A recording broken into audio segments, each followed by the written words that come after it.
The Northborough Select Board meeting. I will call the meeting to order at 7:02 p.m. We don't have any introductory script because we are all here in person.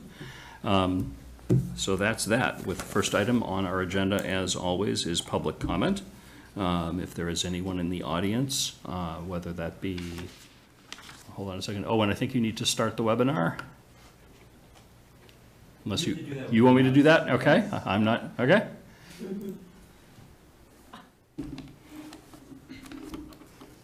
I'm going to make sure that any members of the public that want to see. Oh, and is there anything I need to do to start the recording?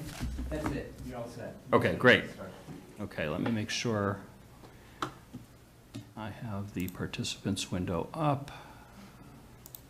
Attendees. Okay. So again, public comment. If there's anyone in the audience, whether in person or remote, that wishes to speak to anything, primarily something that's not on our agenda tonight, raise your either physical or electronic hand, and I'll be more than happy to recognize you. Give it a moment. You're muted there. Can they hear you? If they're on the webinar? I don't know. A question for Owen. We are muted on the Zoom. Should I unmute that?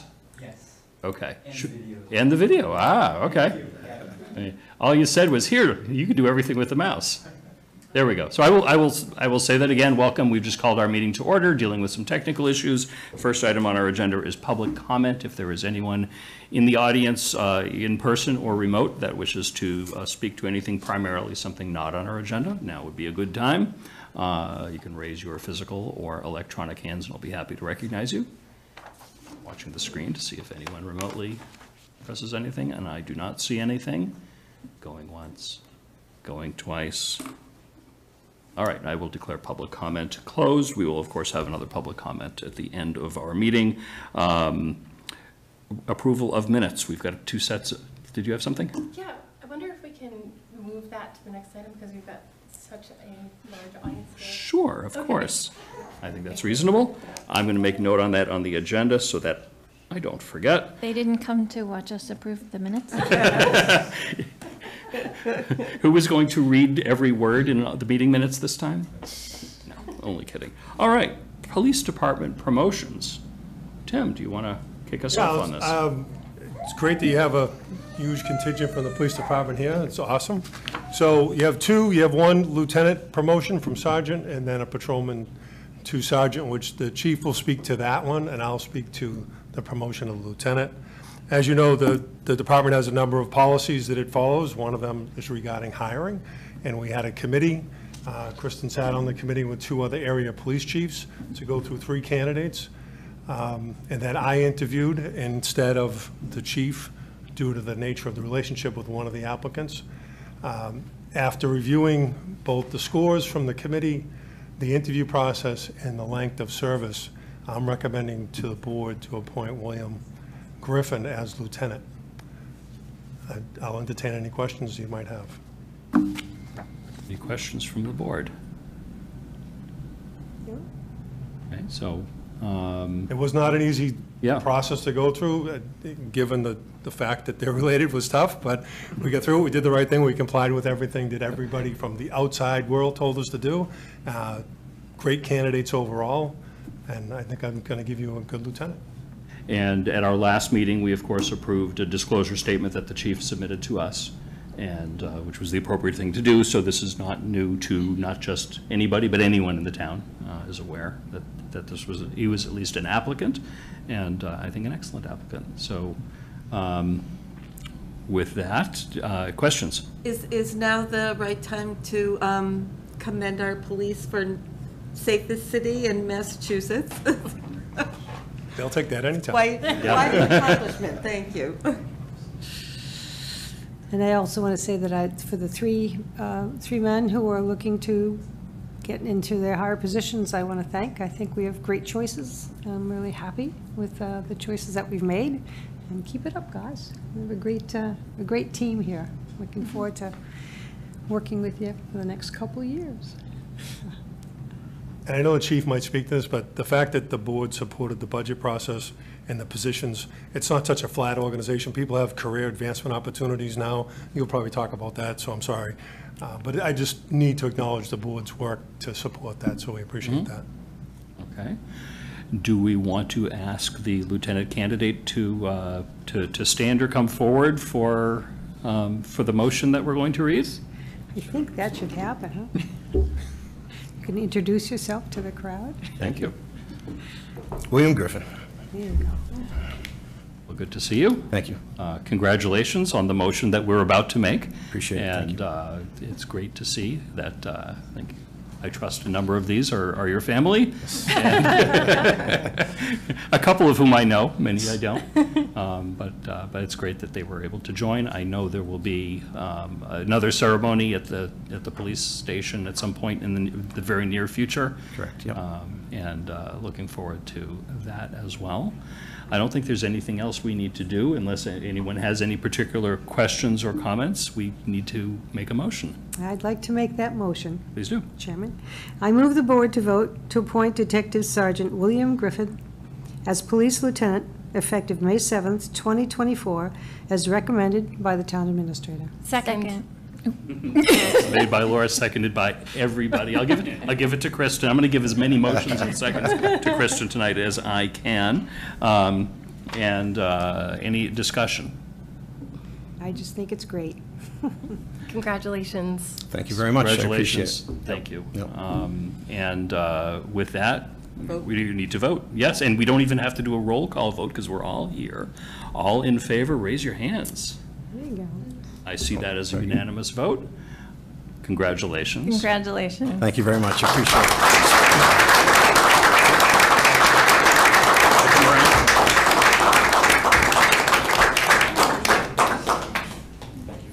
Lieutenant? Thank you very much. Appreciate it. Congratulations. Congratulations. Thank you.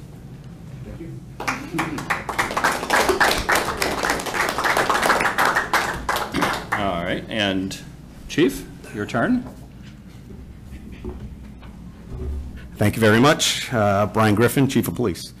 And as Tim McInerney said, I do want to thank all of you for your support on this process. Kristen helped us and Tim helped us, and also my request back in January about adding a second lieutenant, which will be before you in a couple of weeks. So it's an exciting time anytime we can promote people. In a smaller town, it doesn't happen all the time. And as Tim said, advancement's a great thing. And we started this process back in January, soon after I took over as chief. We have to advertise internally for the positions of both lieutenant and sergeant. And that's what we did. So for the sergeant process, it's a little different than the lieutenant process. The sergeant process entails, it's in our policy, it entails a testing process and an assessment center. And we use an outside vendor who comes in to administer the test and runs the assessment center. And with the assessment center, let me rewind one step. The process with the exam, a few candidates, all great individuals, all great police officers took the test. There's a test score. They then advance to the next step, which is the assessment center. It's held a week after the test. And they're put through all different exercises. It's a whole day-long process, and it was conducted with 3 outside police chiefs who came in and did the assessment. So they come up with a score based on their exam score and the assessment center score, and that's how we create our list for the sergeants. So I'm very excited to introduce the next sergeant, if he's approved tonight, and I'd like Sean Monfil to sit next to me, if that's okay. It is. And he told, and Sean said to speak quick because his little daughter is hungry. So, but it is nice that we are in person for these, and that we're able to invite family and fellow officers here.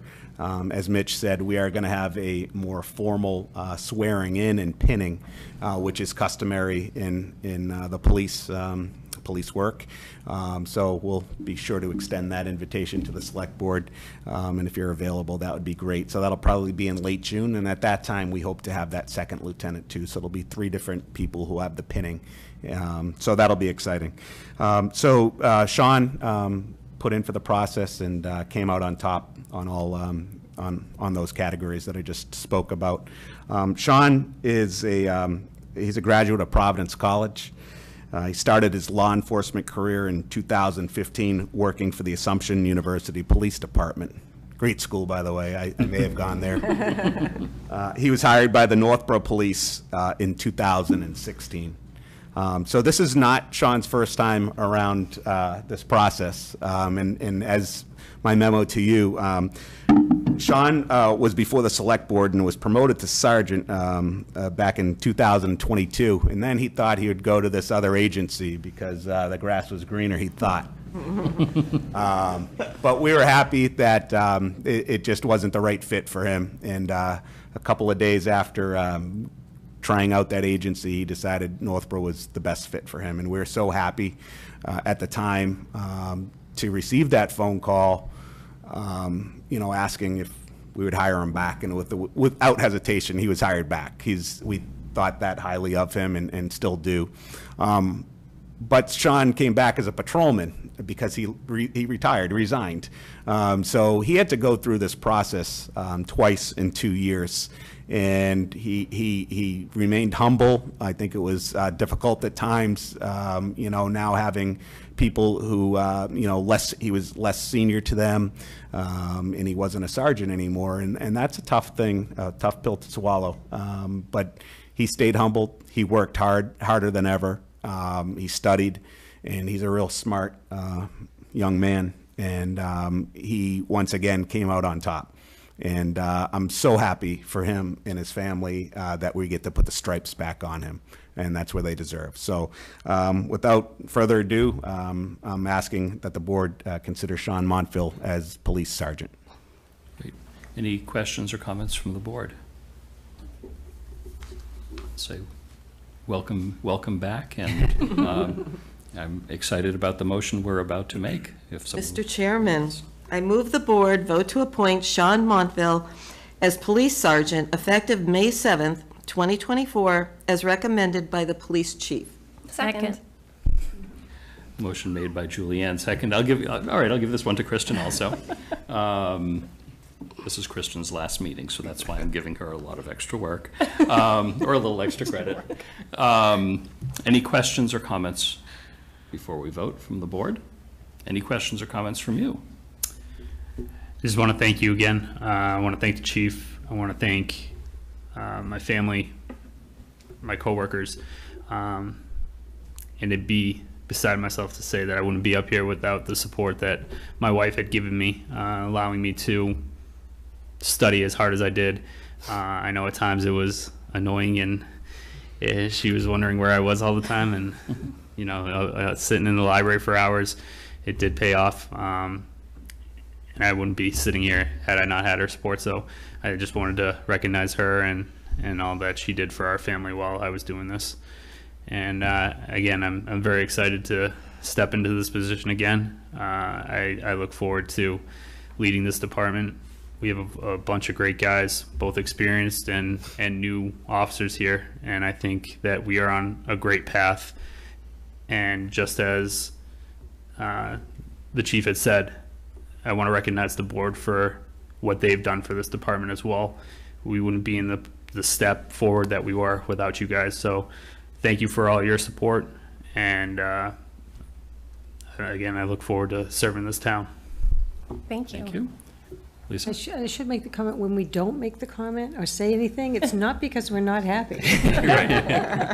We're all very happy with you coming back and with you getting your achievements and getting a department that's going to be a well-oiled machine. I hope so. Thank you. Okay. Hearing no other comments. Ready for vote? Ready. All those in favor? Aye. Say aye. Excellent. Congratulations. I see that as unanimous.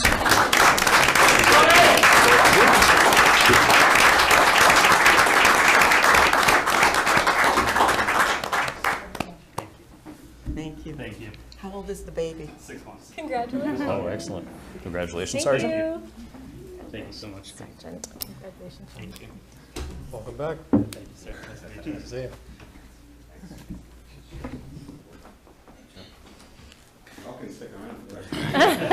We have very exciting things, but I appreciate that you may want to celebrate with your family. Thank you. Thank you for coming today. All right, we'll take a brief 1-minute There's recess. the baby. Bye, baby. You did.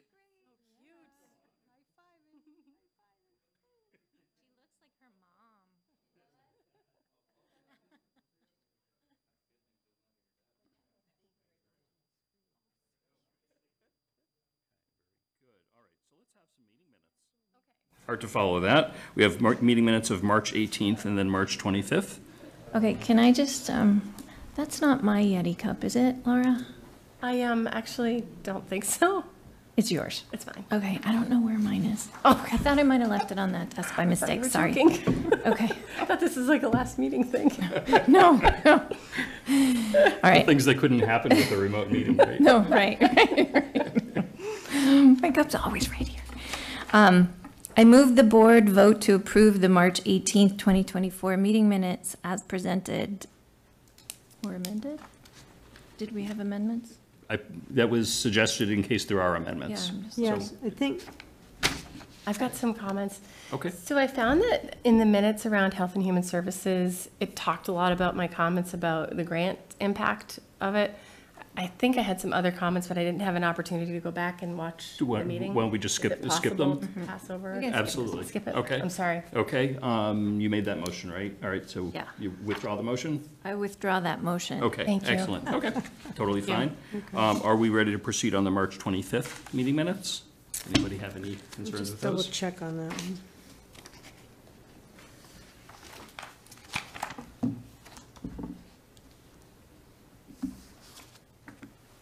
Do you want me to make a motion? I just want to Okay. look for a minute. Oh, wait a second.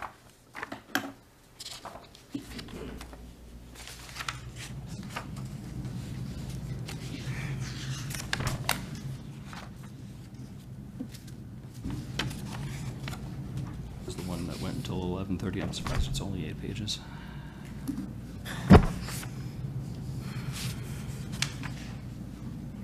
Are we, Lisa, are you still looking? I don't have any problem holding them if we want to. We just Yeah. shouldn't wait too long. Okay.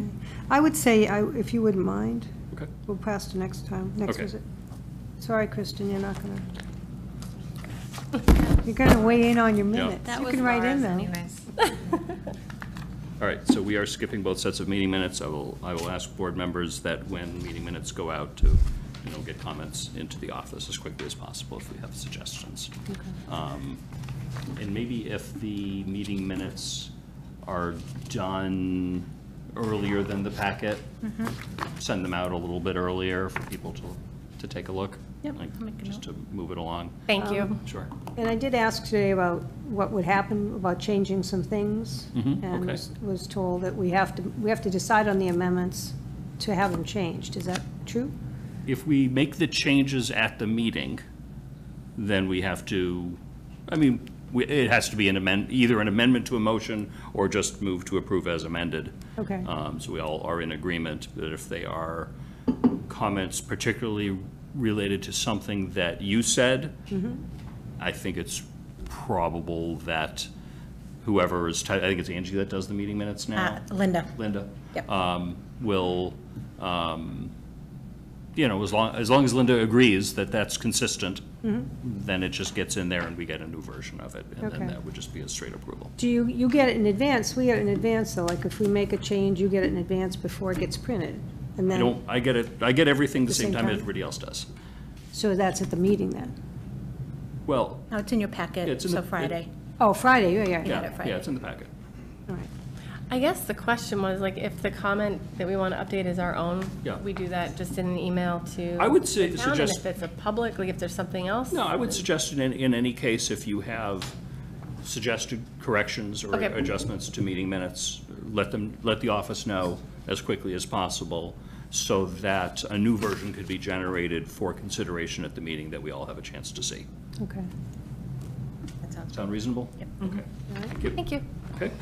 All right, next up, we have Wegmans to consider a one-day special liquor license for multiple dates for premises located at 9102 Shops Way. Well, thank you for coming in person. Thank you for having us. Why don't you introduce yourselves and let us know what, I mean, we see in the packet what it is you're looking to do, but give us a quick run-through. Yeah, absolutely. My name is Tyler Hensler. I'm an attorney in Boston for Upton, Canal, and Devlin. With me is Alicia Elliott from Wegmans Supermarket. Again, we're here to request 5 one-day licenses for a beer tasting series that they're doing here in Northborough. The events will take place on 5 separate days between the hours of 5 and 8 p.m. Dates are May 17th, June 21st, July 19th, August 16th, and September 13th. These are all Fridays. The event will have 2 beer tasting stations and 1 wine tasting station, lawn games, cornhole, and the ladder game, which I am really bad at, with some live music as well. I'll have to go and get some practice, I guess. The event will take place on the outdoor patio. I don't know if you're familiar with the property, but between the cafe entrance and the main entrance, there's a pretty sizable patio. There will be a section for beer service. Oh, sorry, that will be enclosed with stanchions, and there will be a section for beer service, and the only entrance will be staffed by Wegmans employees. They will check IDs.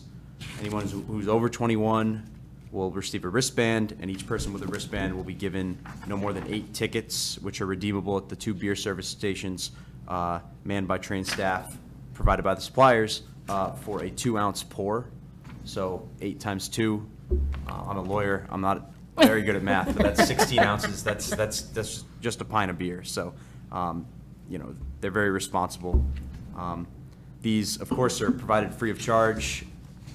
There's also non-alcoholic options for people who don't drink alcohol but still want to hang out and, you know, enjoy. There will be 7 breweries at each event. There might be a few repeats, but for the most part, there will be 7 unique breweries at each tasting that include Jack's Abbey, Allagash, Wormtown Brewery, all the good ones, and all generally pretty local. And with that, we're happy to take any questions. We've done this in past years. I don't know how many past years, but Last year was our first year. Yeah, Last- I remember going through the process last year. we're back. It was very successful, so happy to answer any questions. Thank you. Welcome. I'm glad that worked out to be a good event. What was attendance like last year? How? Because I know it was kind of a rainy summer. So yeah, that's a great question. It was mixed up and down. Some weeks we had like 35, 36 people. One week over the course of the 3 hours we had about 56 people. So 56 was our largest attendance last year. And did you have the games last year, or is that a new? We had them available for folks to use them. It was kind of tight in the area, so this year we are actually trying to expand it to make more room for the games. And then my last question is, Absolutely. I like the music piece. We've got a lot of local musicians in town. Is there a process if they wanted to, like, is there a process for them if they wanted to possibly be considered for one of your performances? Sure.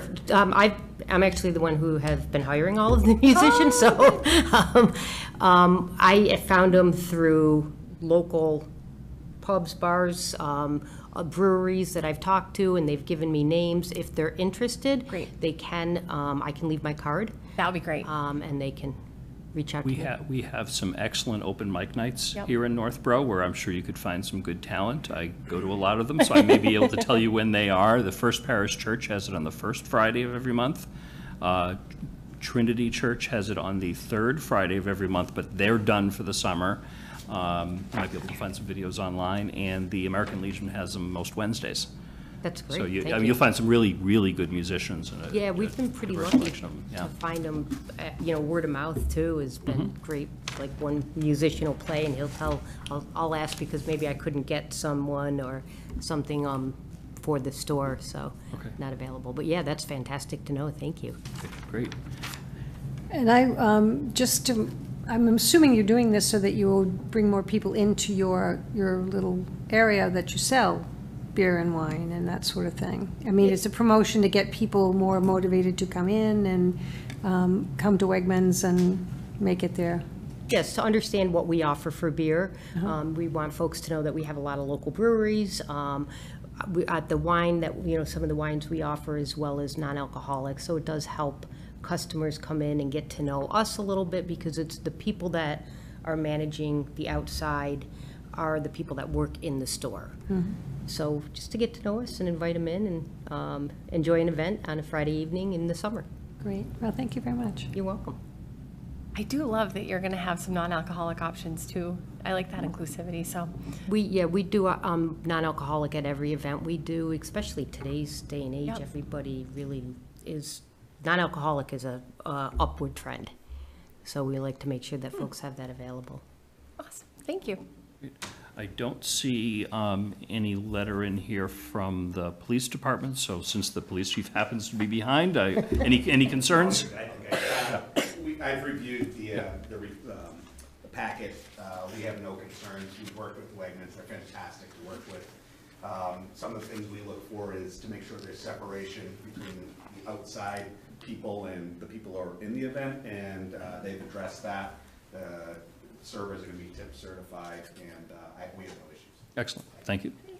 Okay, any other questions? I'm sorry. Oh, Laura. Were there any hiccups last year when you did it? Were there any problems, or No. everybody was People are behaving very properly? Yeah, they behave really well. In fact, most people, when they leave, they give us back tickets. They don't use them all. They just want to come and see what's happening, and they Great. hear music, so they Wander over. hang around a little bit, and then they're like, okay, this is fun, thank you.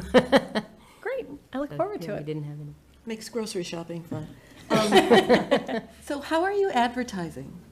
We put signs up within the store. Oh, just within the store? Yep. Okay. Yep, and this year we might, because we have time, put it on our events page online at Wegmans.com for the Northborough store. So we, under Wegmans.com, there's an events page, and it says whatever, if we're doing events, and we could put it there as well.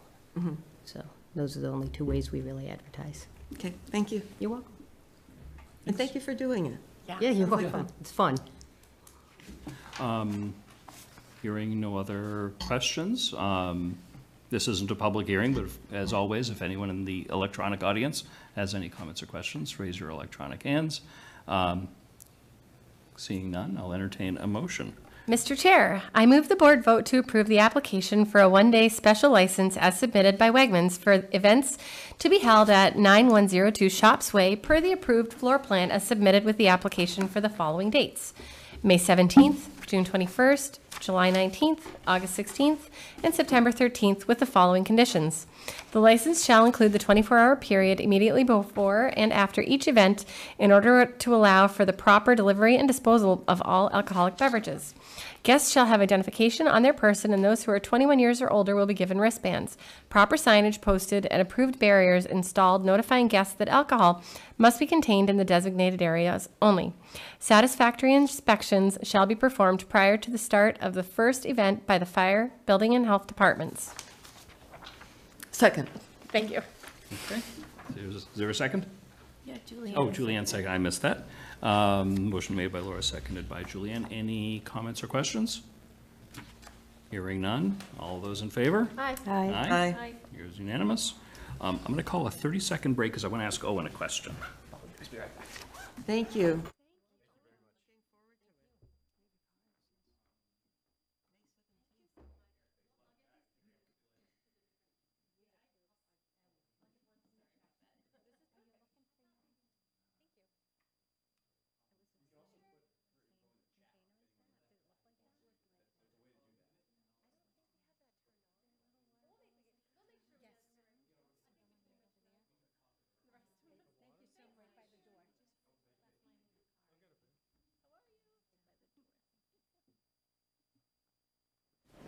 It'll be the one night I'll have like the coughing fit.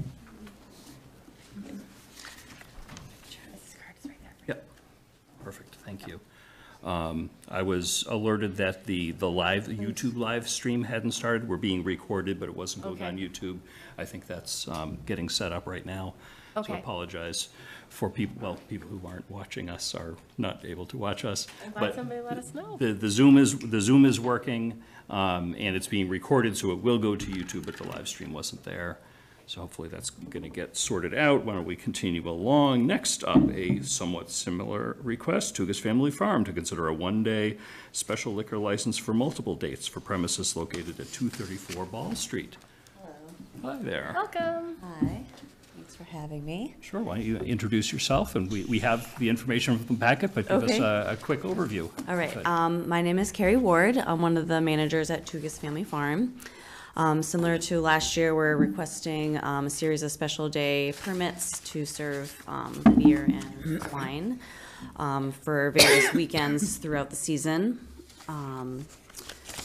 Slightly different from last year, we ran into some hiccups with all the unfortunately inclement weather that we had, so we did try to expand the space a little bit just to accommodate rain, really, and having more space for that. What else do you need from me? Questions or comments from the board?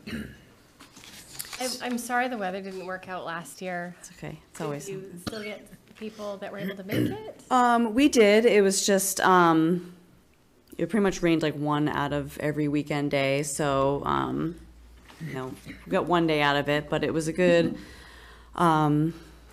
we also lost our cherry and peach crop last year, so it was a good way to draw people up to the farm anyway by having some special events.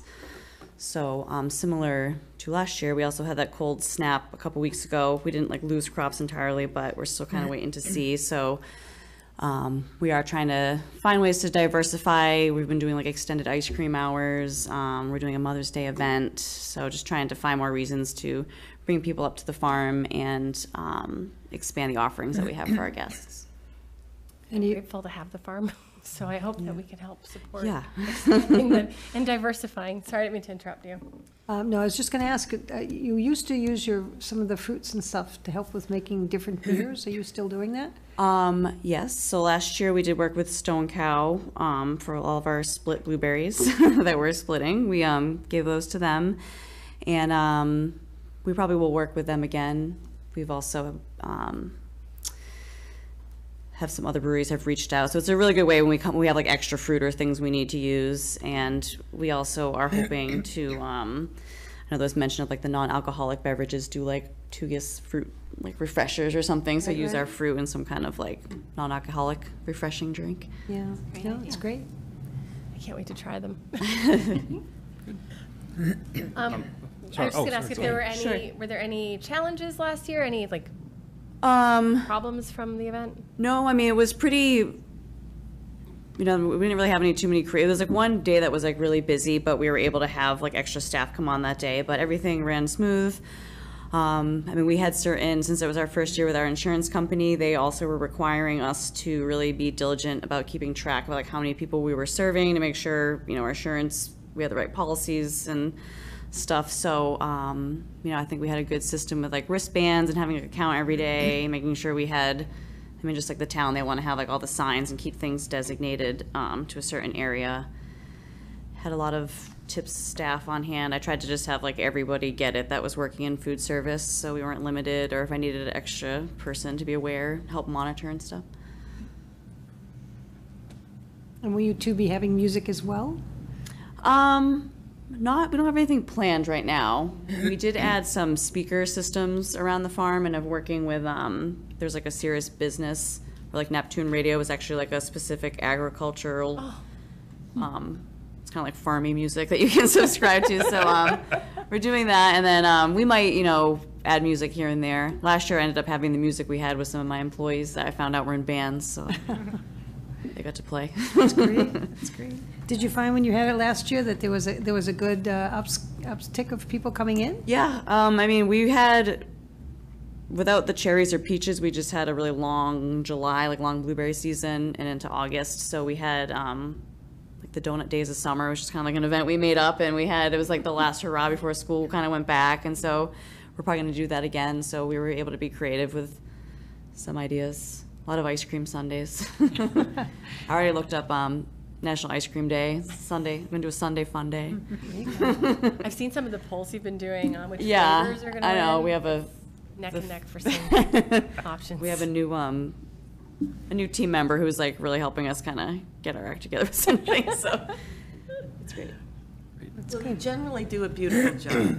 Well, thank you. And even with traffic and all of that, it's, Well, thanks. Yeah, we're looking forward to, hopefully the weather cooperates for Sunday, for Mother's Day, because we're doing like a little picnic package.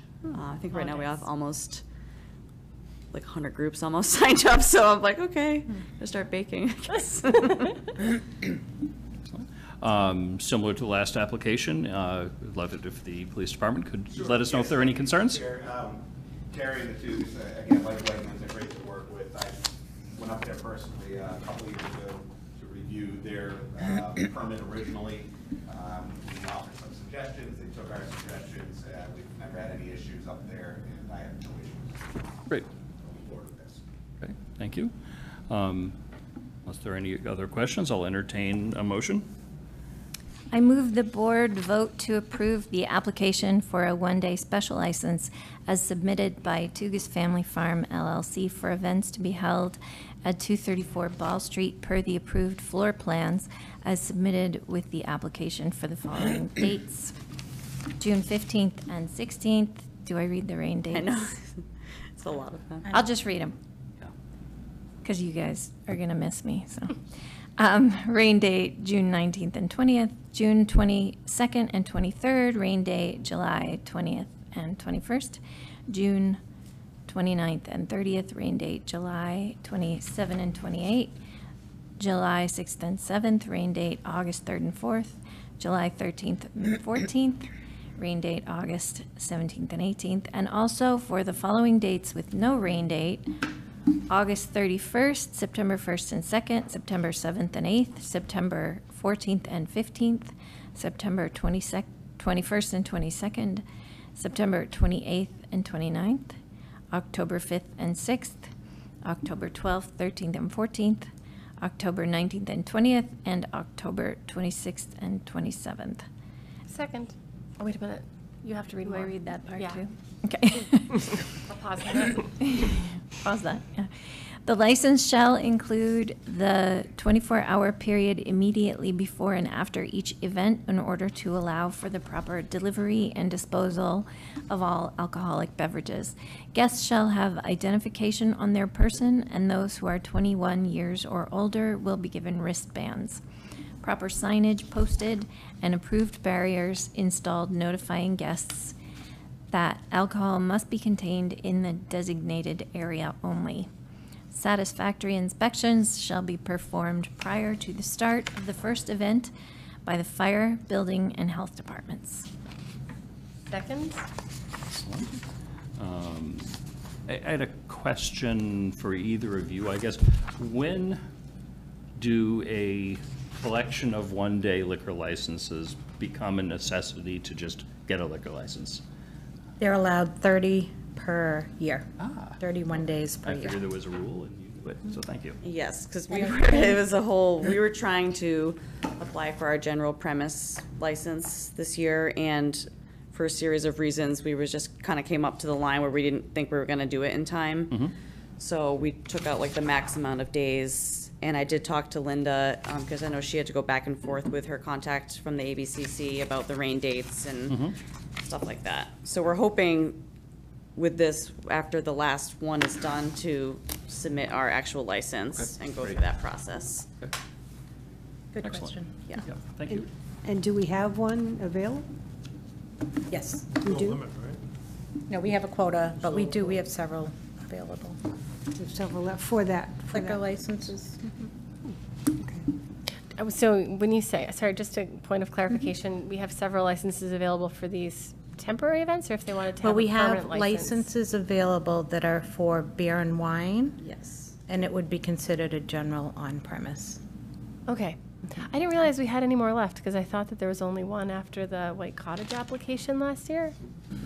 I can double check that. I could be, I mean, I was here There's for that. I lots of think theirs different was like a kinds. retail. okay. The White Cottage was like a gift. Yeah, that's a retail. Yeah. This is a pouring license. This would be There a are. pouring license. There's Thank you lots for of different clarifying. kinds of liquor licenses. I've done That a was lot of thing that I time had on to that learn. ABC website after going through all this. Yeah, we'll check that out. And when you've learned it, come back and give us a class. Yeah, I know. It was like between me and Linda. I mean, she was great. It was like kind of going back and forth. And then I was talking to other farms too that just went through the process knowing like some of the things they came up with the ABCs, like, so hopefully we're good when that comes to that point. That's great. All right, we have a motion and a second. Any other comments or questions? All those in favor, say aye. Aye. I see that as a unanimous vote. Thank you very much. Thank you Congratulations. so much. If you're ever at the farm, make sure you say hi. Yes, thank you. We'll have to come and visit this All summer. right, have a great evening. Great. See you Thank you for later. joining us. Quick question, does anyone mind if I turn off the air conditioner? No, that'll be Please That do. would be nice. Yeah, it's chilly in here. But I appreciate it. Look at all the people in the audience. Hi, Jack. And do you have something to say this evening, sir? It's not public comment yet, Oh, you have to wait. but you can raise your hand at any time. All right, moving right along. Vote to authorize the chair of the select board to sign the documents related to exercising the right of first refusal for the 432 Whitney Street property, including but not limited to a purchase and sale agreement for the property. So at town meeting, town formally approved exercising essentially the funding for the exercising the right of first refusal. So I'm sure there are some blanks that you could fill in, but now it's our job. By the 20th of May, the PNS needs to be signed, which will in effect be the first right of refusal, exercising your first right to purchase this property out of 40A chapter land. We've been working with Katie Klein at KMP on this document. I think the board knows that the terms and conditions have to be the same as the private seller's terms and conditions. We did walk the site on May 1st, just because, people had concerns about what may or may not be dumped there, and some of the trees are mature along the road, so I can only go in so far. We had a couple staff, and then the gentleman who owns the parcel came out with us as well, and upon leaving, he told me he would clean up some of the debris that was on the site and some of the trash. We actually inserted that language in the PNS as well, so we hope he'll comply. He offered it willingly, so we'll see what happens with that. But again, the document you have in your packet is not the final document. It's just for the chair to sign, so when we get close to the 20th, you won't have to scramble to have a meeting to execute that. And then sometime after that signature, within 90 days, we'll go to close.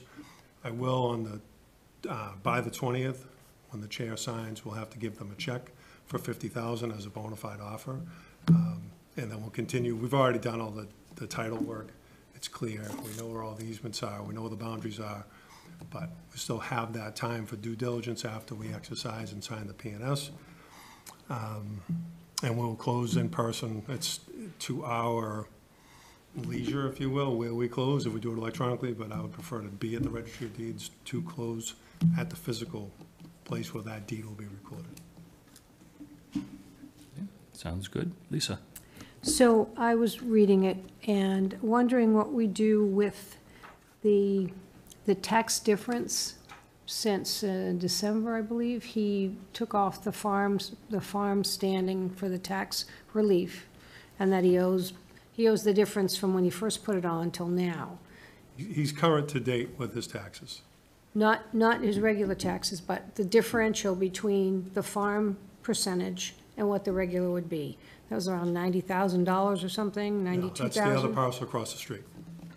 No. Yep. This parcel is not, it's up to date with taxes in terms of its payment. 429 is not. But I understood that he paid his regular taxes at the farm rate. That's paid up. When you buy, once it becomes something to the town, like the town is purchasing it, Yeah. those years that he got the discount gets paid The back. rollback, the rollback tax is what it's called, so that'll be trued up at the closing. So he'll have to That's get a right. municipal lien certificate before we go to close, so everything that's owed to us will be paid Right. prior to, but it's not, I just don't want it to be confusion about the other side of the street is in Right. tax title. Right. And that's his parcel, but I can't connect it to this parcel. Right, no, But I'm his not current, saying- his taxes are current now on this parcel and will be before we close. And Right. that'll be certified by the treasurer collector by a municipal lien certificate upon closing. All right, so you're calling the other thing the rollback taxes. Yeah, I think that's the official terminology for the Okay. roll-in. That isn't mentioned in the PNS. How does that get legally expected? They're taxes. Whatever that municipal lien certificate has to be satisfied, to be released, it has to be. If it's not, then we don't close. So we have to have the full payment. I don't know what the rollback tax is between what he's current now on and what he'll owe on the date of closing. They'll do the math when that municipal lien certificate is requested. Okay. And then when they do that as well, he's got the first quarter that's due. I assume that was paid May 1st. And then there's 1 month, probably. Yeah, there could be 20, 90, there'd be 110 days, potentially, between May 1st and the date we close. Okay. And he'll have to be current. Again, the MLC will clear prove to us that he's paid his taxes in full, and then we can close. Okay. Let me see, there's a couple of the questions I have on delivery. Maybe two things I wanted.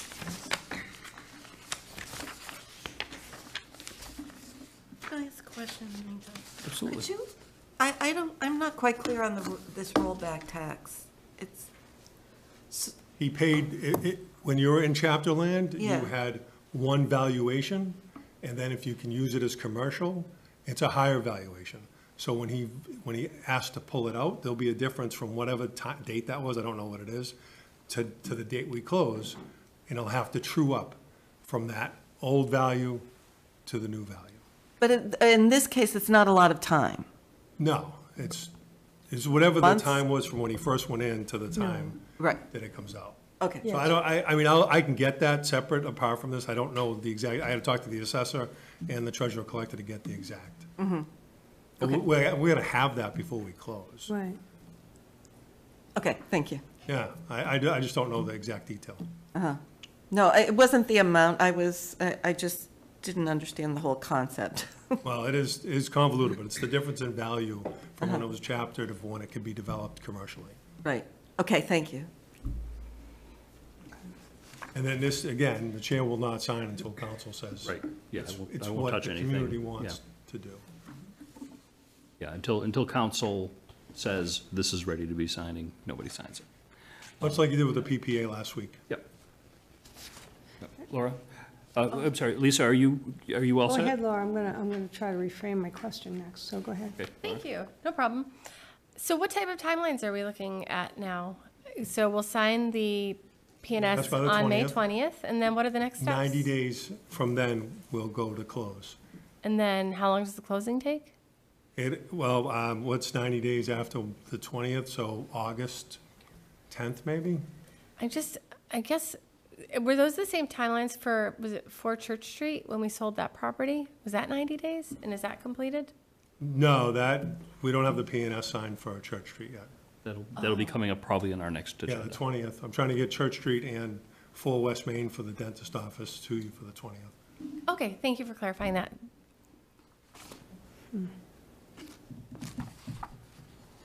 Give me a second. Sure. Comes and goes. I hear something and it whoop, just blew right out of my head. Sure. The title insurance makes sure that there's no clouds on the title, which means no other liens from no other areas. Correct. That's- And have they done that due diligence already as well? They've done the title search, and it's clean and clear title, so we can move forward. But again, you go right up into the closing, because if anything happens between now and then, we want to make sure it's free and clear of any liens or encumbrances. All right, does the title just say the title's clean, or does it have any It's a lengthy detail? document. It's a lengthy document with the easements spelled out for the railroad, all that kind of stuff is on that document. And I thought I forwarded it to the board. If I didn't, I can do that. I'd like to have that to look at, if you don't mind. Because I am going to do a little research. There's one thing, there was a lien from the IRS, but I don't know where it was on. So, okay. And certainly, if any board member has any specific questions, go through Tim to contact the assessors on, whether it be for an understanding of the process or making sure the calculation makes sense from your perspective. Okay. Any other comments or questions? If not, I will entertain a motion. So I think this one's yours. It is? Oh, second page. I didn't get 2 pages. I move the board to exercise its right of first refusal pursuant to Chapter 61A, Section 14, for the property located at 432 Whitney Street for the purchase price of $1,700,000, and further, to vote to authorize the chair of the select board to sign any and all documents necessary or convenient for said purpose, including, but not limited to, a purchase and sale agreement for the property. Second. Okay, motion made by Lisa, seconded. I'm going to give it to Kristen again.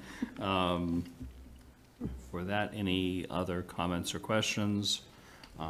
Tim, I appreciate the lengthy technical walkthrough of what goes ahead with this. Obviously, keep us informed.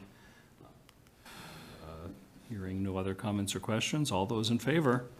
Aye. Aye. I'm going to miss saying everybody's names. It's a Okay. little faster.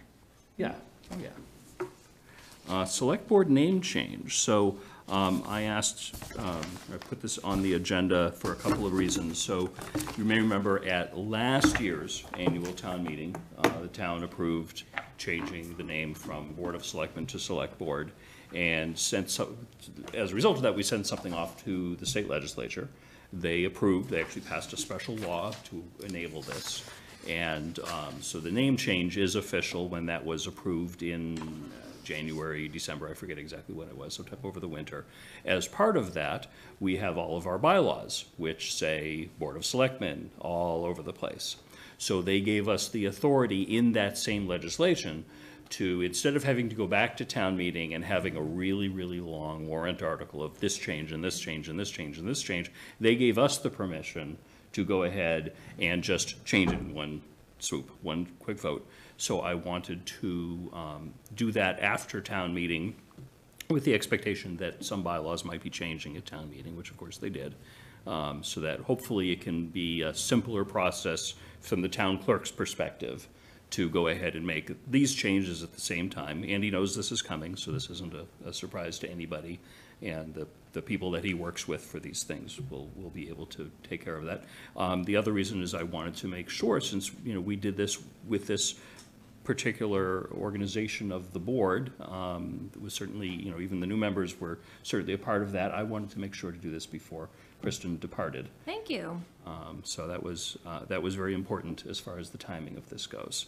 So it's a simple process. Tim had the suggestion, which I think was a good one, to also change our policies at the same time.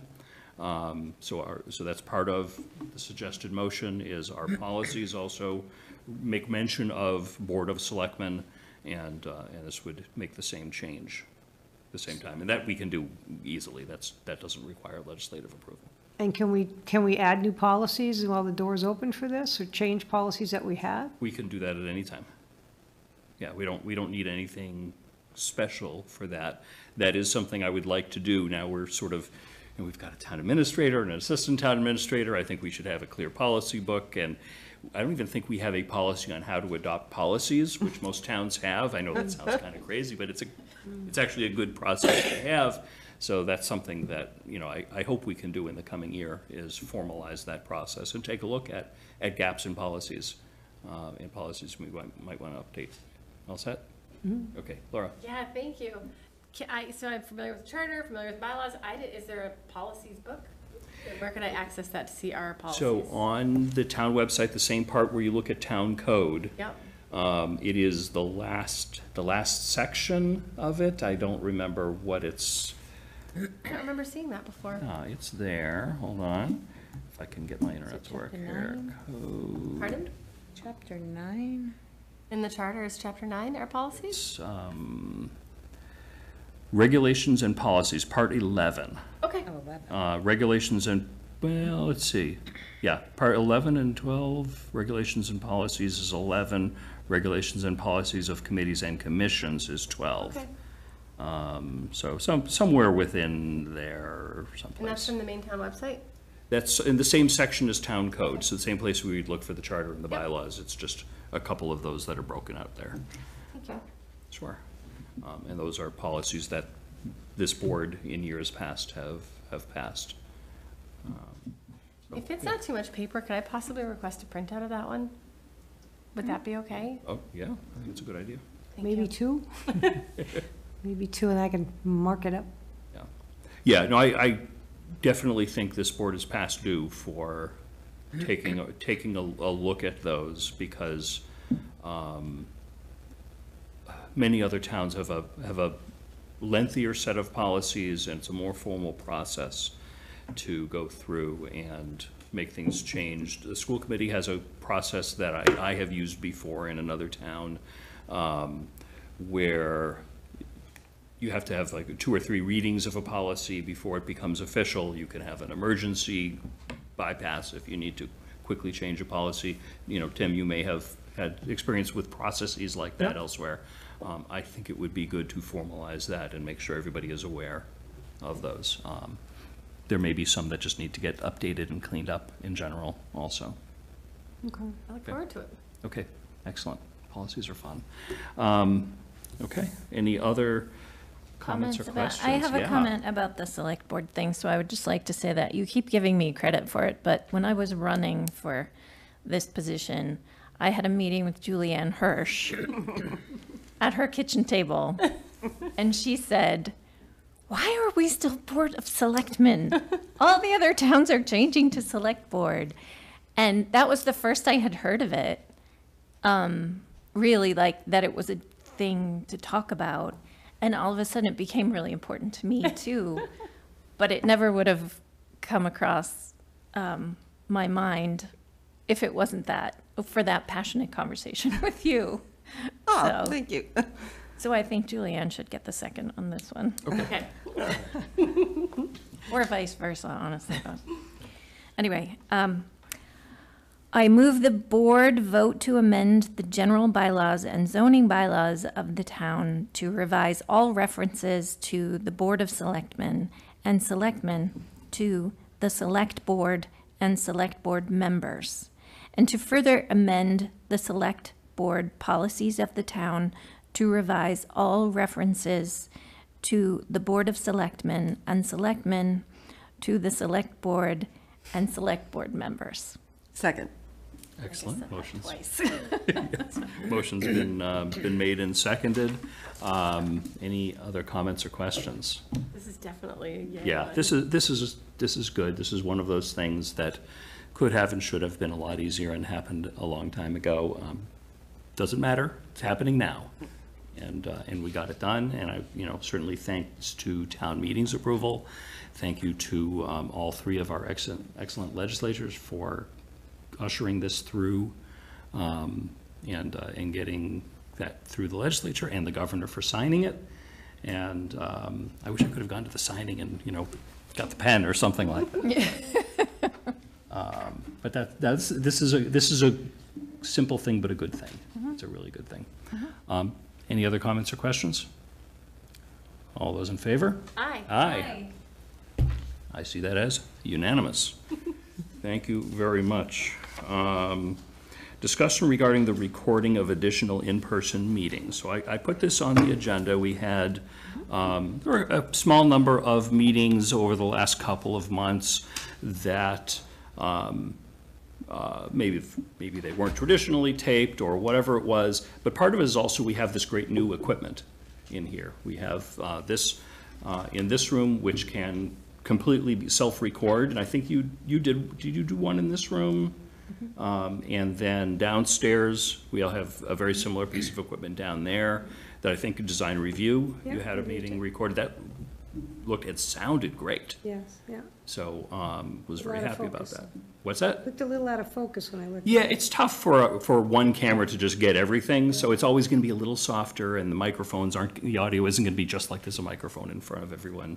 But it was very understandable. You could really follow the meeting, and it was very easy that one staff member just did whatever she did and made it happen. Right. So I thought it would be good for the board to have a discussion about, gee, now that we have this equipment in place, do we want to see the cable department presumably look for ways of recording more in-person meetings as committees come back to meeting in town hall?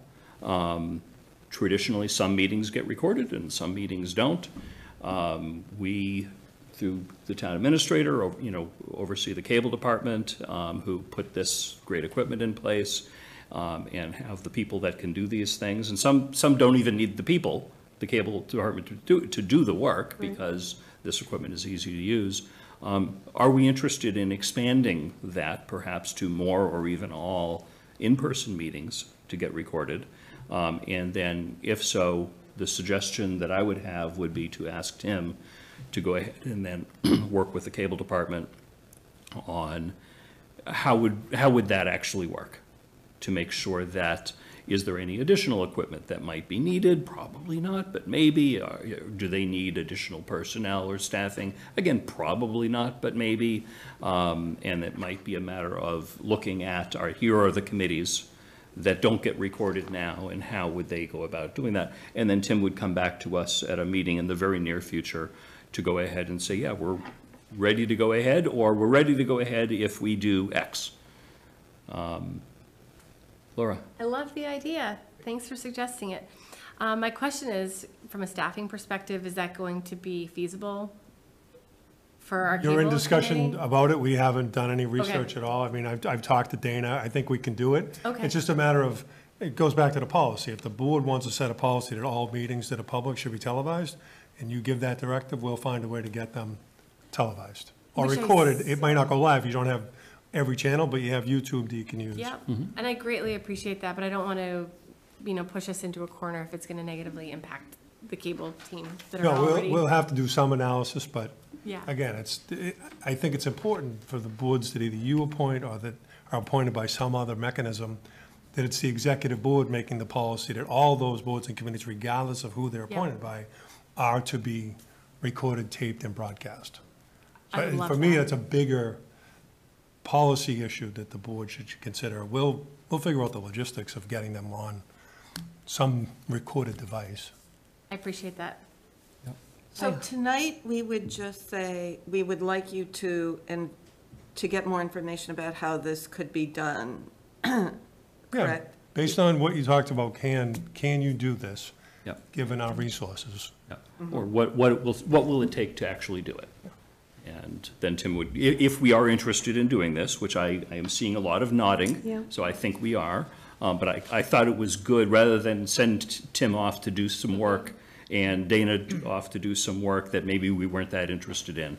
I wanted to make sure it came to the board first for that buy-in, and then Tim would come back to us with the results of that. Right, I think we definitely should be doing that. I think there's some boards that don't get recorded, that, one of the good things about that is that even as a liaison, we are Monday nights, of the meetings that happen on Monday nights, we can't go. So you don't get to be part of it, where you could at least have an overview, or that you could ask a question in advance, or find out some other things that are happening. So I think that all the meetings, now that we have this, and it's much easier, that I think that should be one of our first policies on deck, because just so many questions happen, and there's no way to go back and say what happened, and what did you discuss, and was there something special that we should have known about that we didn't? So yeah, Tim is doing a great job. And I just wanted to add, when I was liaison to the Council on Aging, they weren't recording those meetings, and I don't know. They still are not. Yeah. Emily is And I not. feel like there's a lot of people who are interested in what they do, Yeah.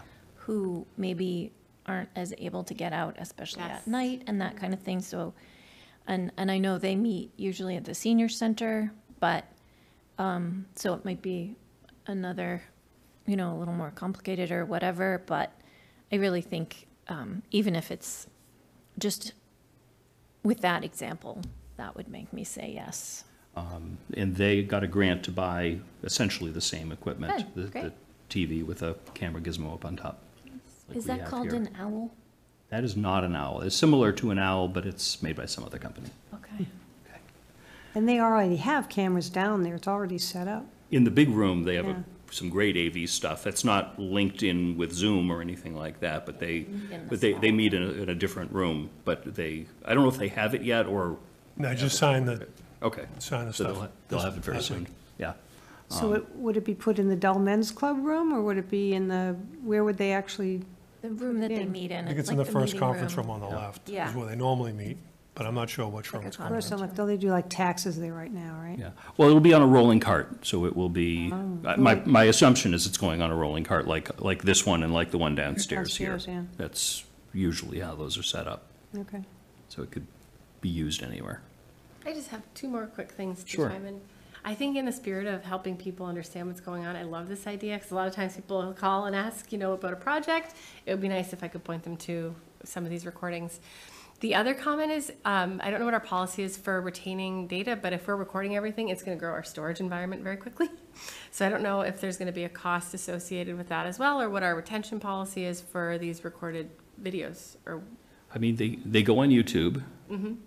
So YouTube kind of So magically YouTube takes manages it, care we don't of pay for that. it I don't know on if, YouTube? yeah, I don't know if that, because they are recorded by the cable department, Yep. so they are public records that need to be retained. Yep. I don't know the specifics as to whether the cable office needs to maintain the data on site. That's a good question. I don't know, 'cause- That'll be one of the things Yeah. that we have to Yeah. Yeah. investigate. I don't know if we can go back to meetings from, I don't know how many years of meetings are on YouTube currently and where they go afterwards.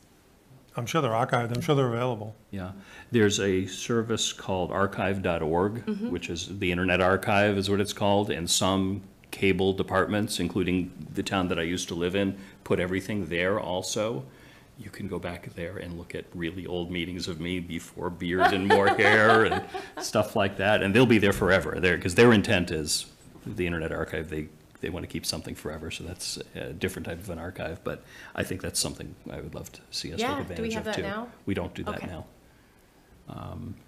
I know, because even with the minutes, there's only I think we've only got like 7 years of minutes on the website right now, and I don't know where they go after that. I think you have to request through Just go to the Town town clerk? clerk and they'll have to dig them out of a box. Iron Mountain, unless they're scanned Yeah, and they're someplace. yeah, But meeting if they were minutes. scanned, they should be Yeah. searchable by word search, because it'd be impossible to find anything. Do we have we done digital archives for our old minutes? You've done some with a project, you need to do a second phase, but you've done some, I don't know which documents have been archived or scanned. Great, thank you. I'll add similar comments here that I think we should definitely do this. Record all meetings. It was a great surprise to me when I first started to get involved in town government here that, this is obviously well pre-COVID, that there were so few committees being recorded. I think it is so interesting to the public and so important for the public to be able to see. And it's useful in a basic mechanical operations of government perspective that sometimes, oh, what was that thing that so-and-so said 3 years ago when this thing first came up and we thought it was going to be unimportant, and it turns out 3 years later it's important. Let me go watch that again. And a lot of things, I mean, select board, of course, will always get recorded, but a lot of things start at other boards or get discussed at other boards, and it's so important and so useful to make that connection. COVID was awful, but one thing that it did get municipal government was the recording of all the meetings, and people en masse really saw the value of that. So I think it is appropriate for us to respond to that and get everything recorded. So, all right, so I think we are in favor. We don't have to vote on this. This is to ask Tim to really direct him to go ahead and come back to us in the near future with what it'll take to record all in-person meetings. All right, and then at that point, we create the policy from there.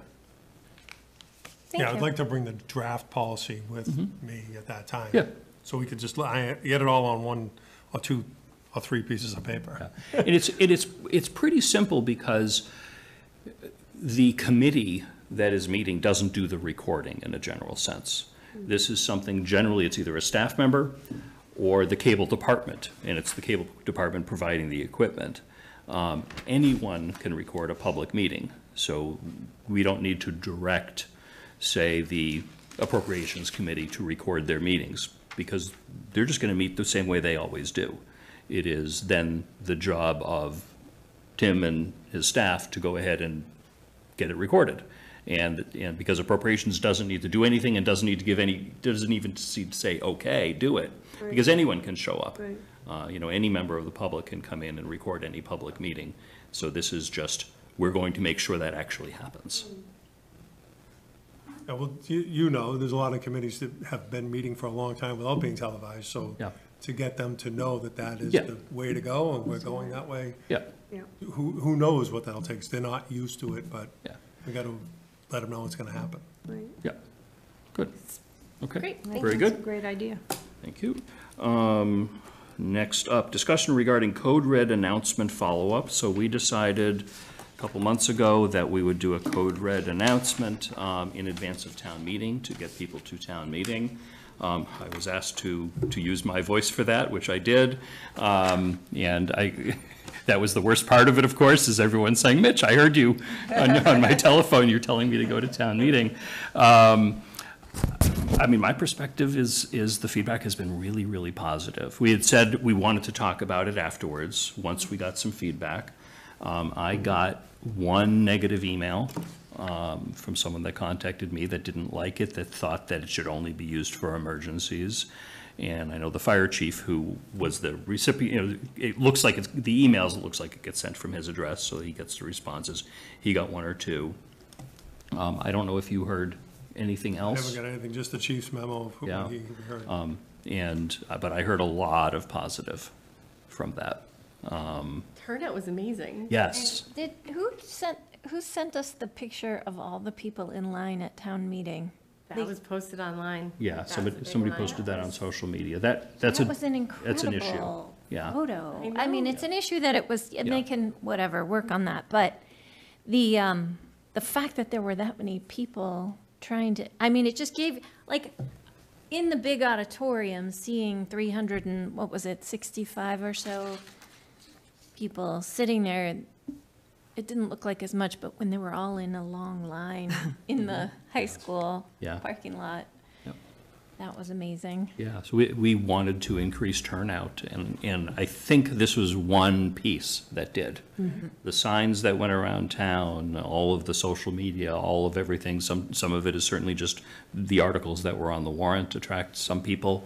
But we maintained a really solid quorum through 3 long nights. And so that's really good. So it tells me, I think this worked. I think this did what we wanted it to do. Well, I think that the really big numbers were only the first 2 nights, and Yeah. the third night, we lost like 2/3 of the people. But Yeah. I think it's a good idea to maybe consider doing the zoning articles in the fall, and so town meeting isn't so long, because that is one thing a lot of people have given me an earful about, was 3 long nights of town meeting, what is that? So I mean, I know, like, I won't be here to be on the select board for that, but I do think it's really important to understand that 3 nights is too much for most people, even though you guys love it. I totally agree with that splitting Yeah. the 2 meetings, because there were many people who would have come for the next, but said, children, I can't manage that. No, it's a lot to ask. It's a lot to ask, and we want to continue to increase the number of people coming. So that's going to increase the time that people get to speak, which is what we're doing. That's the whole reason that we have town meeting, is because it's the only time you're going to get to speak like this. Eventually, 20, 30 years from now, we may change that form of government to what other towns are doing, or into a county situation. So I think while we have it, we should use it.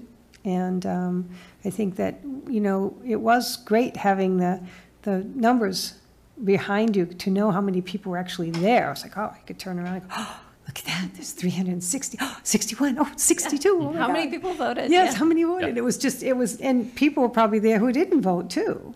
So that was wonderful, although I would like to make the recommendation that we could have a monitor in front Yes. of us. Yep. Because this was Our tough. rubbernecks. You know, trying to keep my head turned around just to write down the numbers, because I like to see the, you know, the difference, and I try to keep a record of that. But I had people come up to me, you know, people who were like, I didn't want this, but I really liked it. I really changed my mind. So I think About that. the clickers? About the clickers, they were there. big hit. I didn't get one negative remark from that, and I got several people who did come up to me and say, this is a great idea.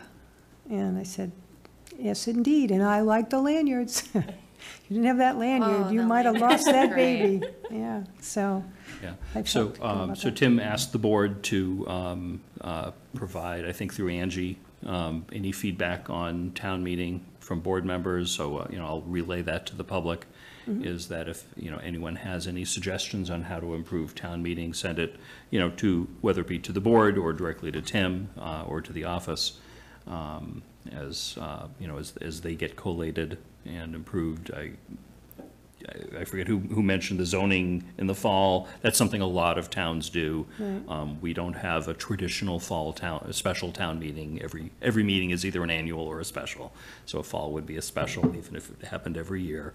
And, but placing the zoning in the fall and having that focused on zoning and having the annual be focused on financial items. You can put anything anywhere. You just need to do the annual budget at the annual town meeting. That's the only real requirement.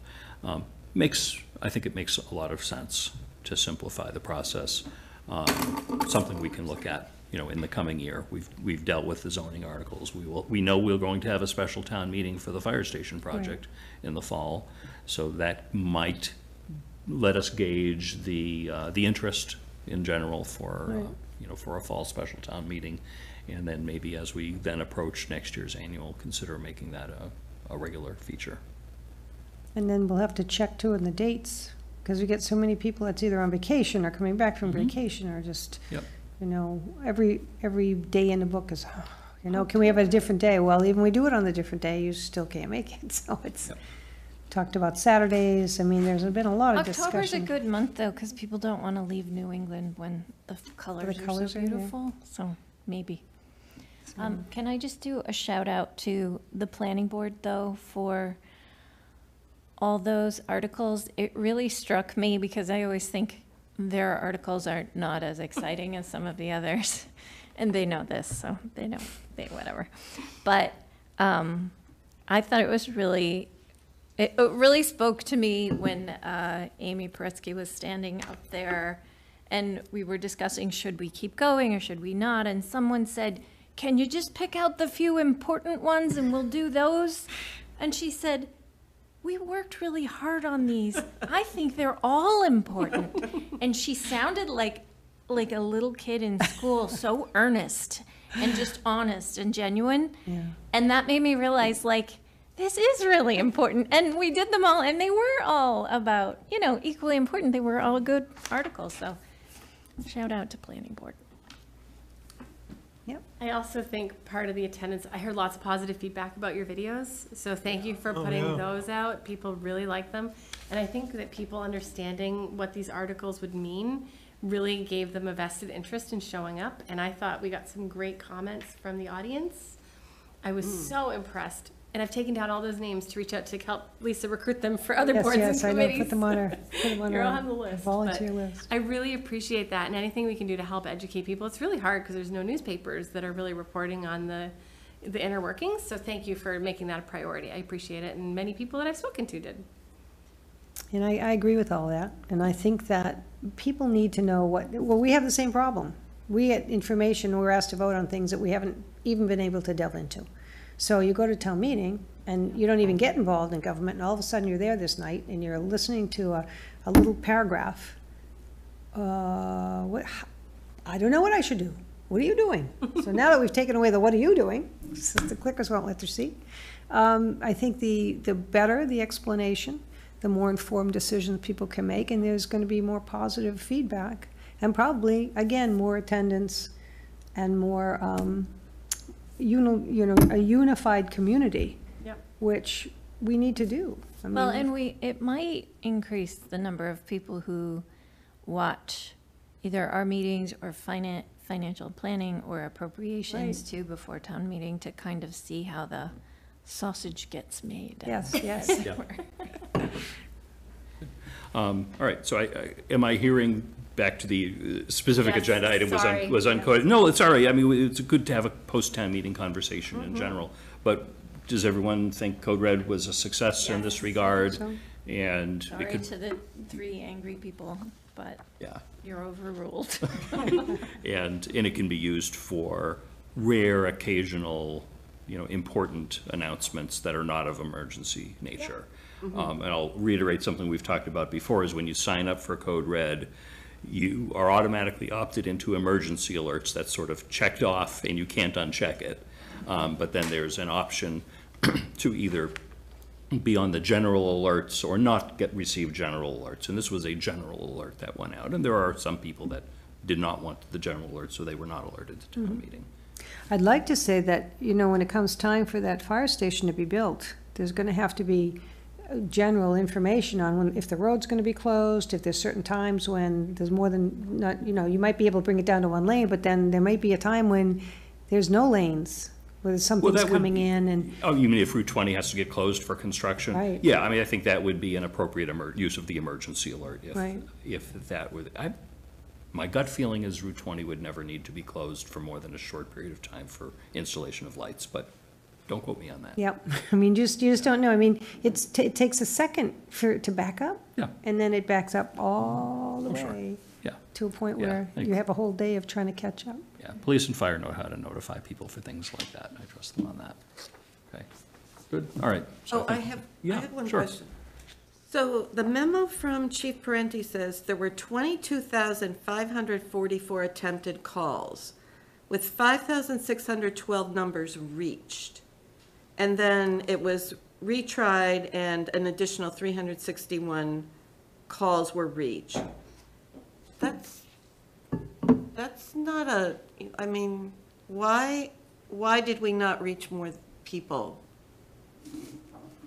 Yeah, I don't know what numbers not reached 6,866. I don't know exactly what that means.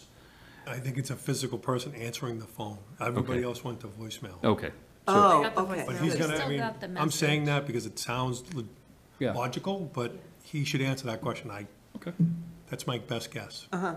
Well, if there's something that we need to update or something like that, then, No, I mean, people move, right? They'll sign up, they hear, and then they move and they don't come out, and then they change providers for their cell phone, and the right. system doesn't update itself. The end user has to go in and log into that system and remove or update themselves.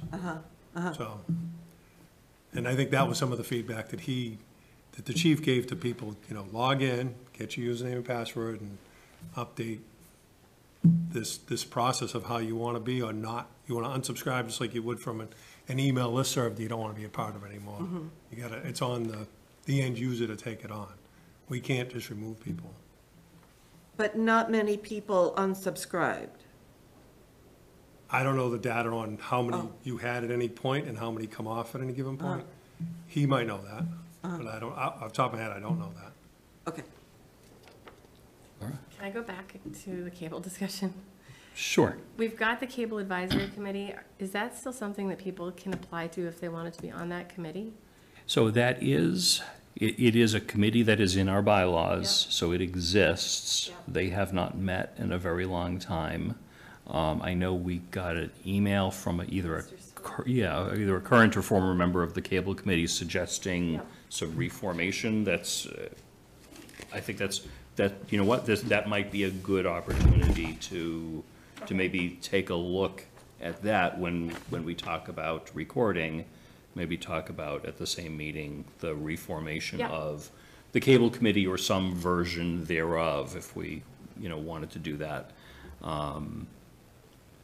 Yeah, Thank you. okay, good idea. Thanks, Okay. Laura. And I think to Julianne's point, where we have removed my name, 5 of them, and stopped 6, those could very well be people who have moved, who are not here anymore, Yeah. and didn't even remember that they signed up. So I don't think it should shadow. Yeah, What yeah, happened? that's not, it's certainly a very small percentage Right. of the thousands that went out. So I thought that was good. The other thing that made me think about is we have in our bylaws that say for a special town meeting, we have to do a mailing to every address in town. So we will have to do that for the fall town meeting, and there's certainly an expense associated with that. I think for next year's annual town meeting, maybe we think about using this instead, using Code Red instead of the mailing to pull that off and saving the cost and effort for a full town mailing for specials. Could the tax bill be used? I don't think so. I think we use a service provider for the tax bill. And the timing might not align with when the special town meeting warrant is ready and everything else. That might be an option too, because figuring out a way of crossing, Yeah, because if it's the mailing, having thought about that before, it's complicated that the tax bills get generated off of the system. I don't even know if they get printed in this building. A lot of towns use service providers for that. They're used to, having a machine that folds, a single 8.5 by 11 piece of paper. All of a sudden, we're sticking a warrant in there too, and that's well, not the warrant, but a letter saying that. or a letter. Yeah, because I've seen them, actually. I've seen that Yeah. put in a different color Yeah, or something like that. If the timing works out, we can do that with the fall town meeting. Yeah. Do you have to do that for the In annual? our bylaws say that we have to, I forget the exact language of it, but we have to send a mailing to every address in town. And does it have to be within a certain period of time of the meeting? 2 weeks before the Well, meeting, or a yeah, month I mean, before the meeting? It would have to be, I don't remember, but it would certainly have to be after the warrant was set. And the warrant is typically set, The end of April. 3 or 4 weeks before a town meeting. Okay, because you could do the second quarter tax bill, because you have to pay it by May 1st, but you have it by April 1st. So you're thinking about the annual. The annual, we don't do a don't have to mailing. send We it? don't have to. Okay. Because the annual, my suspicion is, the rationale is, fourth Monday of April is town meeting. That's in our bylaw. In theory, everybody knows that. Mm-hmm. But special town meetings can be called by us Right. anytime. So we have to make sure the public knows. And when the bylaws were put together, there was no internet or Code Red or anything like that. So that was the way to notify the town.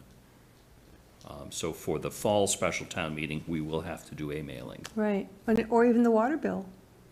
I mean, there's 2 bills that go to people on a regular basis. Yeah, well, not everyone gets a water bill. All right, there's people with wells. Lots of people, yeah. So, But they get a tax bill. not everybody gets a tax bill, plenty of They renters. don't? Really? Yeah. Well, There's no way around the letter. Yeah, yeah. I think we're gonna have to send that letter for the fall town meeting. Yeah, between the timing and having no other envelope that goes to everybody, I think we're gonna have to do it. But again, my hope is we can think about. Yeah, it could. Cheaper, right? What is it? Postcard? Depends what the mailing, whatever the past practice has been, you probably just want to stay consistent with that. Yeah. I mean, most of the bills that I've seen for water, sewer, and for tax, there's a little window where you can insert a date, a time, or some other message, but not a whole letter to go out with that. So we can always add things to those bills, a little blurb, but nothing big. right. But if we have to do a postcard to be cheaper, Yeah. but you want them to find it and see it, But if Put it on you- the refrigerator. it'll be a magnet. That's right. We have library magnets that they can put on the refrigerator with. All right, we will have to figure that out before the fall town meeting, and then figure out maybe how to never do it again by using Code Red instead. Okay, any other Code Red comments? All right. Thank you. Moving along, reports. Let's see, how about we go in order of this way? Or do you, unless you, would you like to go? I would like to go last. Okay. You want to go I- last, huh? That was my assumption. Okay, Lisa. Oh dear, this is hard in person because I don't get a time to write everything down like I do at my other location.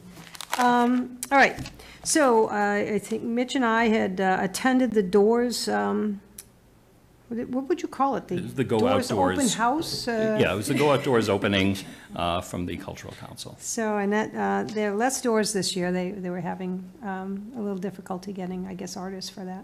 But they are there, and hopefully they'll be also at the Common as well, like they did the last time. That event isn't taking place this year. That was their Culture Fest. Right. Yes. Oh, it's That- not going to take place. It's not then. taking place this year. This is a great camera angle. Look at this. You don't even see me. Okay, well, they're doing some other things culturally. The Northborough Arts Council had their first fundraiser, and it was held on Saturday night of that same day. And they had a lovely event at the Goodwin Farm, which is on 135. It's a, I don't know if it's a new build, it looks pretty new, that the barn was built next to the antique farmhouse. And they had, maybe 30 works of art that different artists had donated. And it was good attendance, the food was amazing. Leslie Shore was the lady in charge of all of the advertising and the foods, and they did get a lot of donations. And she cooked up some lovely food as well and passed it around. And it was a good success for them, and they're going to be doing more of that, which is great, because again, it's a cultural event that people are starting to become more involved. And so I'd love to see more of that happening. I think the plan that they have with painting the electric boxes, and I think that's already gone through, I'm not sure, the okay from the electric company. Do you know, Julian? Anything about the boxes and how that?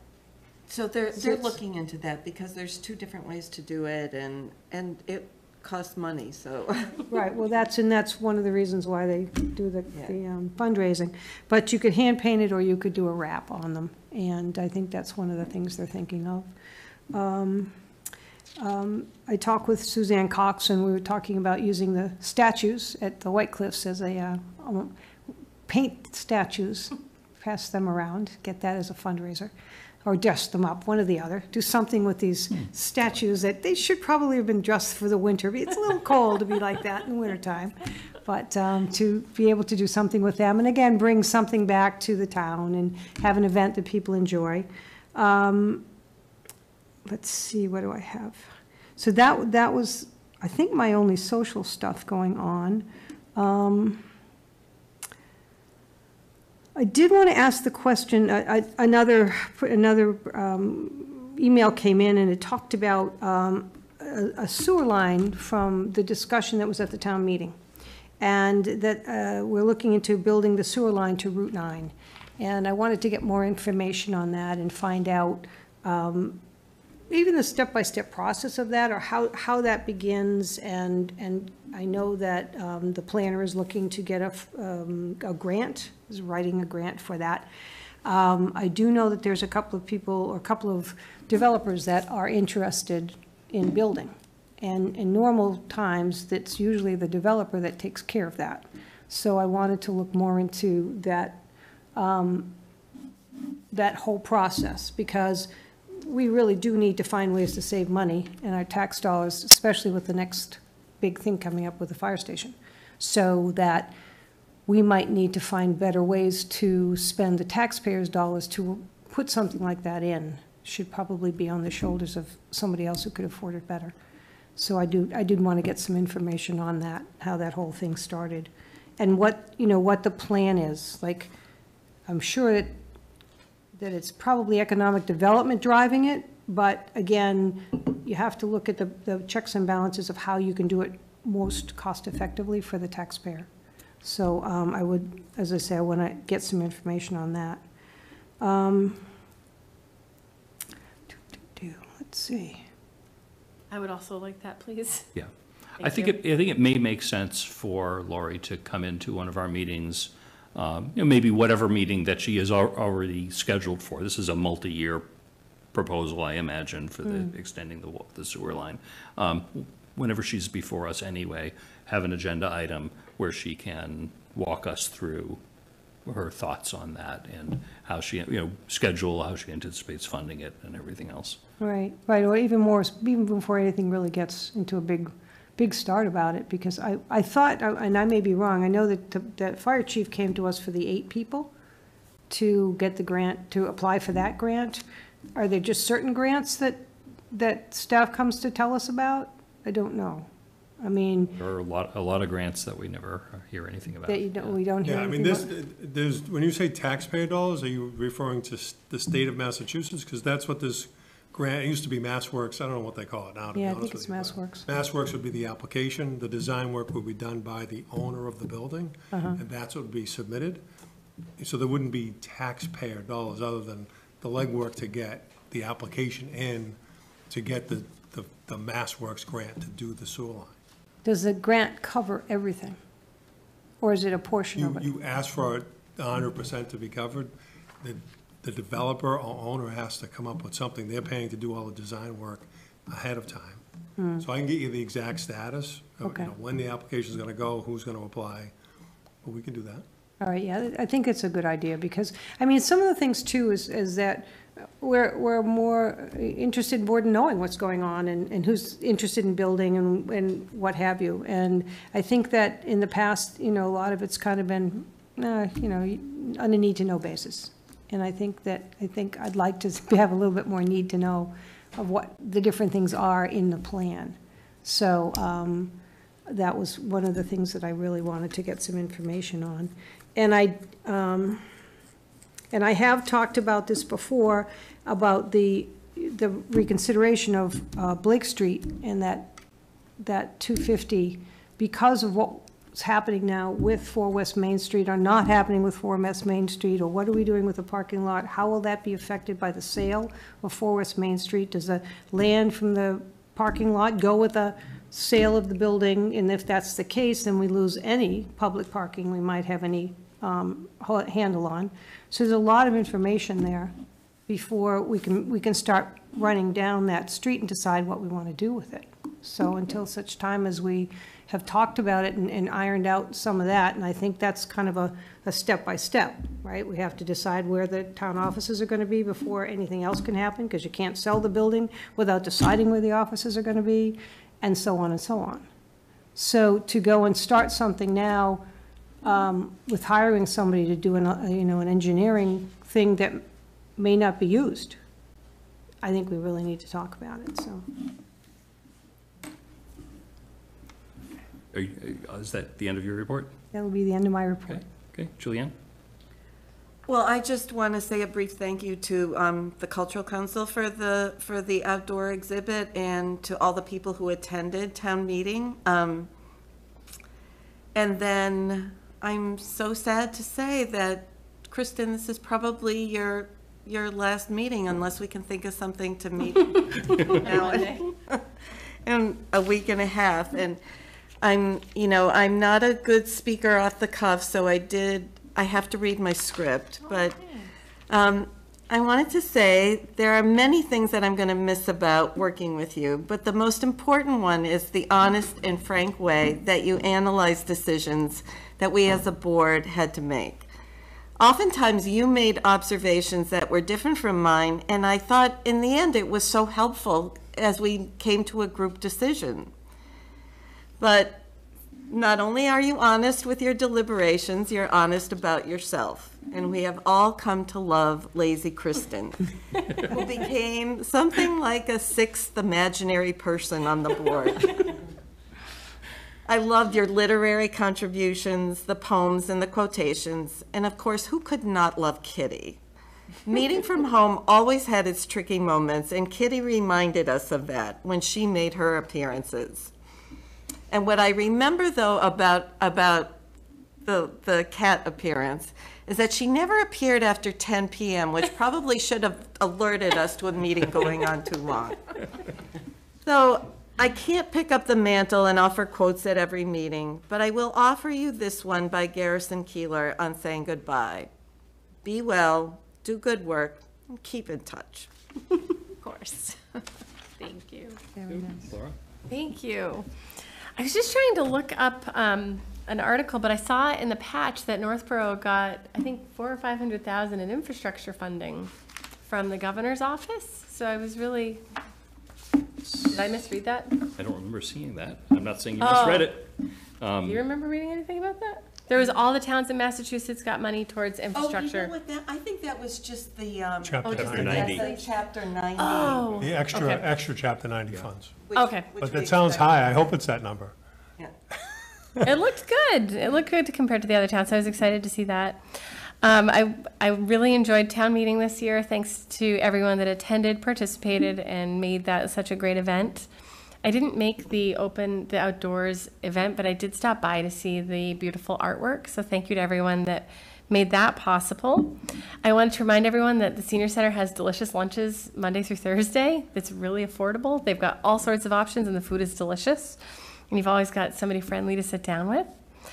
I did participate in Town Cleanup, which was a really great event that was hosted by the Northborough Community Affairs Committee. I was going to also bring up in new business, and I don't know if that's the right place, but I would like to have a future discussion on possibly eliminating the sale of nips in Northborough, because there was an obscene number of little alcohol bottles, and it was concerning to me that there was a lot of them. So I just wanted to bring that to everyone's attention. I wanted to remind everyone that early voting is going to be available from May 6th through May 10th at Town Hall. You can attend Monday, Wednesday, and Thursday from 8 to 4, Tuesday from 8 to 7, and Friday from 7 to 12 at 63 Main Street. Otherwise, we'll see you at Melican next week for voting on the 14th.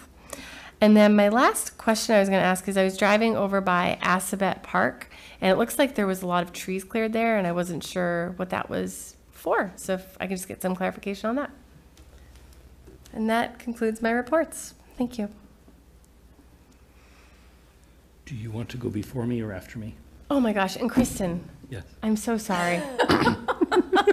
It's okay. We're going to be saying some Thank things you about Kristen, so So it's much okay. for bringing so much kindness to the board. I remember the day that you won your election. I loved that moment. I was so excited when you called me, and I've loved every discussion that we've had, and I appreciate how you've always reached out to make sure that I knew what was coming up, how I could participate, and just made sure that I was comfortable. And it made my joining the board much easier, and I just thank you so much for always bringing kindness, inclusivity, and making sure that our town is as welcoming as it can be. And I'm going to miss having you to deliberate with and discuss, and all that you've brought to the board. And I also wish you all the best. Thank you. You want me to go and then you go? Sure. Okay. Okay. So I'll repeat a couple of things that others have said, but they're important. Vote early. So you can actually vote starting a few hours ago. And I'm really encouraging, and I think we should all encourage early voting, particularly this year for this election, because Melican Middle School is in session on Election Day next Tuesday. We've all been there on Election Day, and it's a little chaotic. Melican is a little chaotic anyway, as certainly you know. And add in voting, it gets really, really chaotic. The more people that vote early, and they do so in this room, pretty much every time town hall is open this week. You went through the hours, so I won't repeat them. And I really encourage everyone to do that. That will, knowing how many people are willing to vote early, will also help our future discussions about voting location, which we committed to having sometime after the presidential election this fall. Follow up on what we talked about a meeting or two ago about having a student representative to the select board. I've had some really good discussions with the guidance office and the principal and the superintendent and the school department, and it looks like they will find somebody in the fall that they want to associate with the school year. So hopefully in September they'll find somebody to join us on a regular basis at our meetings. I want to congratulate whoever it is that won over $5 million with a lottery ticket at Lowe's Meat Market, and mention that we have a beautiful mansion on a hill right down the street that would be I think we'd probably give it to somebody as long as they promise to clean it up and open the doors every once in a while for some parties. And congratulations to Lowe's Meat Market, because I think that they get a nice little bonus out of that process too. I also want to mention the Go Outdoors event that was a week ago Saturday. That's a lot of fun. It was hard this year because Craig Cox played such an important role in making that happen every single year, and obviously he wasn't there this year because we lost him a few months ago. But it was a really nice event, and everyone should go to Ellsworth McAfee around the back end of the track and walk by the beautiful artwork that's there this year. And on a couple of them, make sure you look at the back, because there's some art on the back of 2 or 3 of the doors. Also, town cleanup was great as always.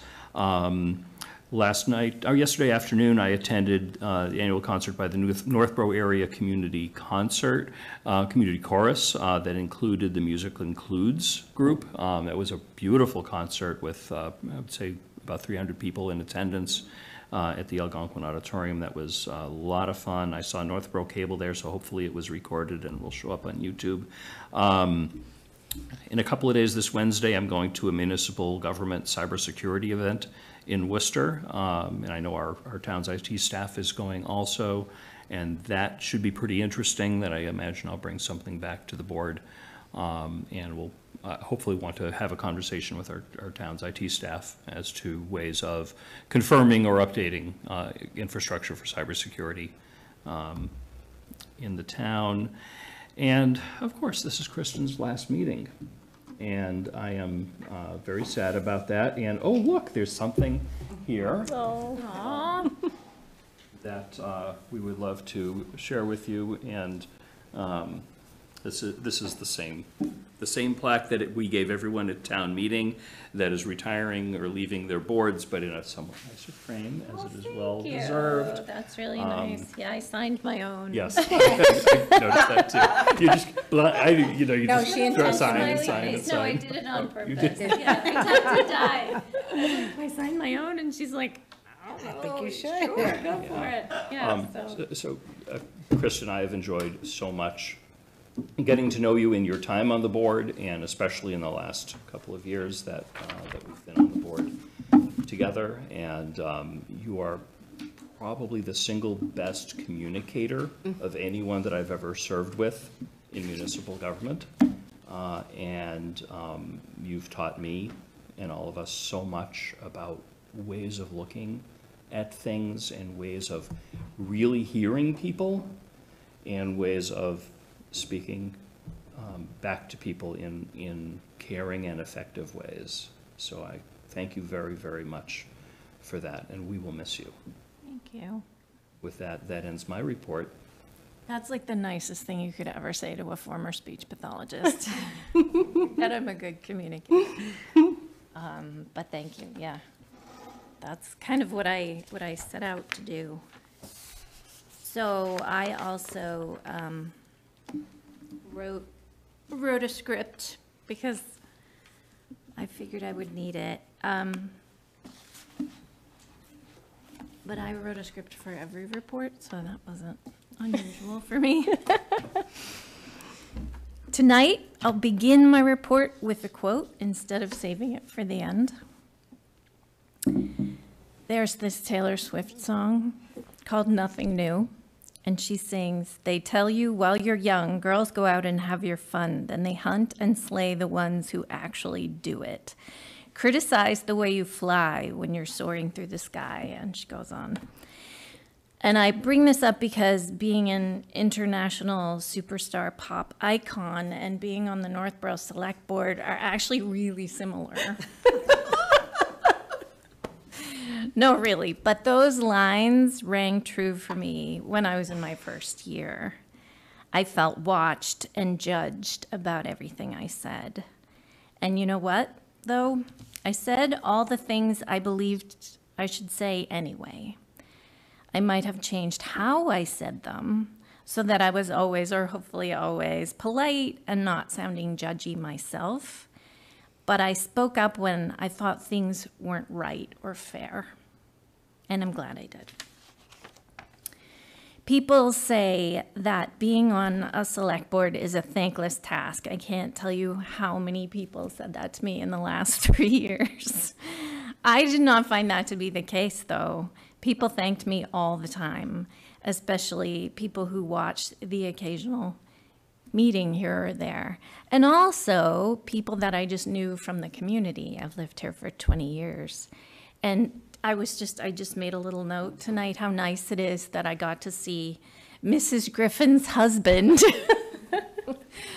appointed to lieutenant tonight. And I got to be on the interview committee for that too. But really in the Griffin family, and there are a big Griffin family, as you saw, and there are two of them are very high up in the police department here in Northborough. But Mrs. Griffin, Colleen Griffin, Bill's wife, was the most famous Griffin in our family because she taught all three of my kids 4th grade.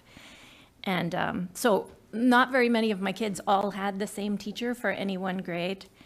Did I say that right? No, not very many teachers. All 3 of them shared, just 2, and Colleen Griffin was one of them. So she said some nice things to me when her brother-in-law was appointed to police chief, and that was another night when people were like, oh, you know, thank you for doing this. Thank you for all the time you put in. And I did appreciate that, and it's warranted too. So to those people who do pay attention to some of the hundreds of meetings during the year of meetings before town meeting, please know that if you speak up to the select board, the planning board, or the school committee, we are all the better for it. Here are a few tips for speaking up wisely. Do your research. Find out if your issue has been discussed before. If you can't do this for some reason, then approach your issue with tact and questions rather than demands and insinuations.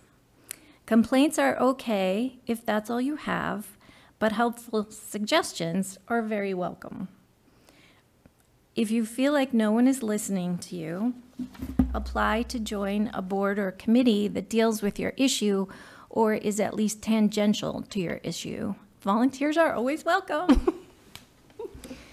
If you feel empowered by your own ideas and you have supportive friends and neighbors, run for office. Because if I can do it, you can do it. The very first thing I wrote in my very first select board notebook on the first page before my first meeting was, quote, "Don't forget packet in inbox." Pretty basic stuff. Thank you to all the members of the boards, committees, and commissions I've worked with or haven't actually worked with, but who work hard for Northborough. The current select board is a good group of very dedicated people who do not always agree with each other. This lack of being in lockstep is a good thing for the town. Everyone has boundaries and we need to respect them, but the fact that this board now has friendly relationships with department heads is a good thing too. It's my very first in-person select board meeting tonight, and it's my last meeting. That's what happens when you get elected during a pandemic. Thank you for putting up with me and my alter ego, Lazy Kristen. We will now retire to the chaise lounge and the bonbons. And that ends my report. Thank you. Any reports from this end of the table, Tim or Diane? I just wanted to wish Kristen and her family best wishes for Thank you. your next endeavor. Thank you for everything. Thanks, Di. I love your house. And I really appreciate you gave me the opportunity to serve, so thank you for that. You're welcome. You're doing great. I'm so proud. I only have 6 things. Okay. First one that Diane put on my list is about ICMA and being credentialed as a Yeah. credentialed manager, so I'm back to that status. Great. So Great. there'll be a press Congrats. release to that effect. I didn't want to start with that after that, but she put it at my list, I wanted to do that. Under municipal electric aggregation, the town's plan was submitted on the 23rd to the DPU. There was no timetable set, but we estimate it'll be about 6 months before we can get in front of DPU to have our meeting with them so we can move forward with that energy aggregation. You talked a lot about town meeting. We did have department head meetings with follow-up, and we also are compiling information to make the process better, to be more inclusive. We talked about everything from interpreters, translation of language on the website, to having somebody stand up for deaf folks that might be in the audience. Certainly, I couldn't hear, and I don't know if it's just because I'm getting older, but I couldn't hear sitting at that desk table that we're at. So having some speakers back at us and having some visual equipment that we can see so we don't have to turn around. So those are all things we kind of thought about going in. That's too big to put there, so we need something that's going to modify us. But your cable staff's dedicated and professional, so we're going to move forward with taking everybody's comments in, including the public's, to make it better. So we'll look forward to implement that as we go. We're also working on next steps for every article, the 63 that were passed and or modified, to get all those things done. So for HR, particular Health and Human Services, with that position, we formed a committee. We have 3 staff people, one from the Board of Health and one from the Youth and Family Services Committee, to sit on that screening committee. I think we have 9 really strong applicants right now. Obviously an internal candidate as well, but they'll sift through and they'll move them up to me to be interviewed, and then I'll bring back the formal recommendation to the board for affirmation, just like we did with the lieutenant tonight.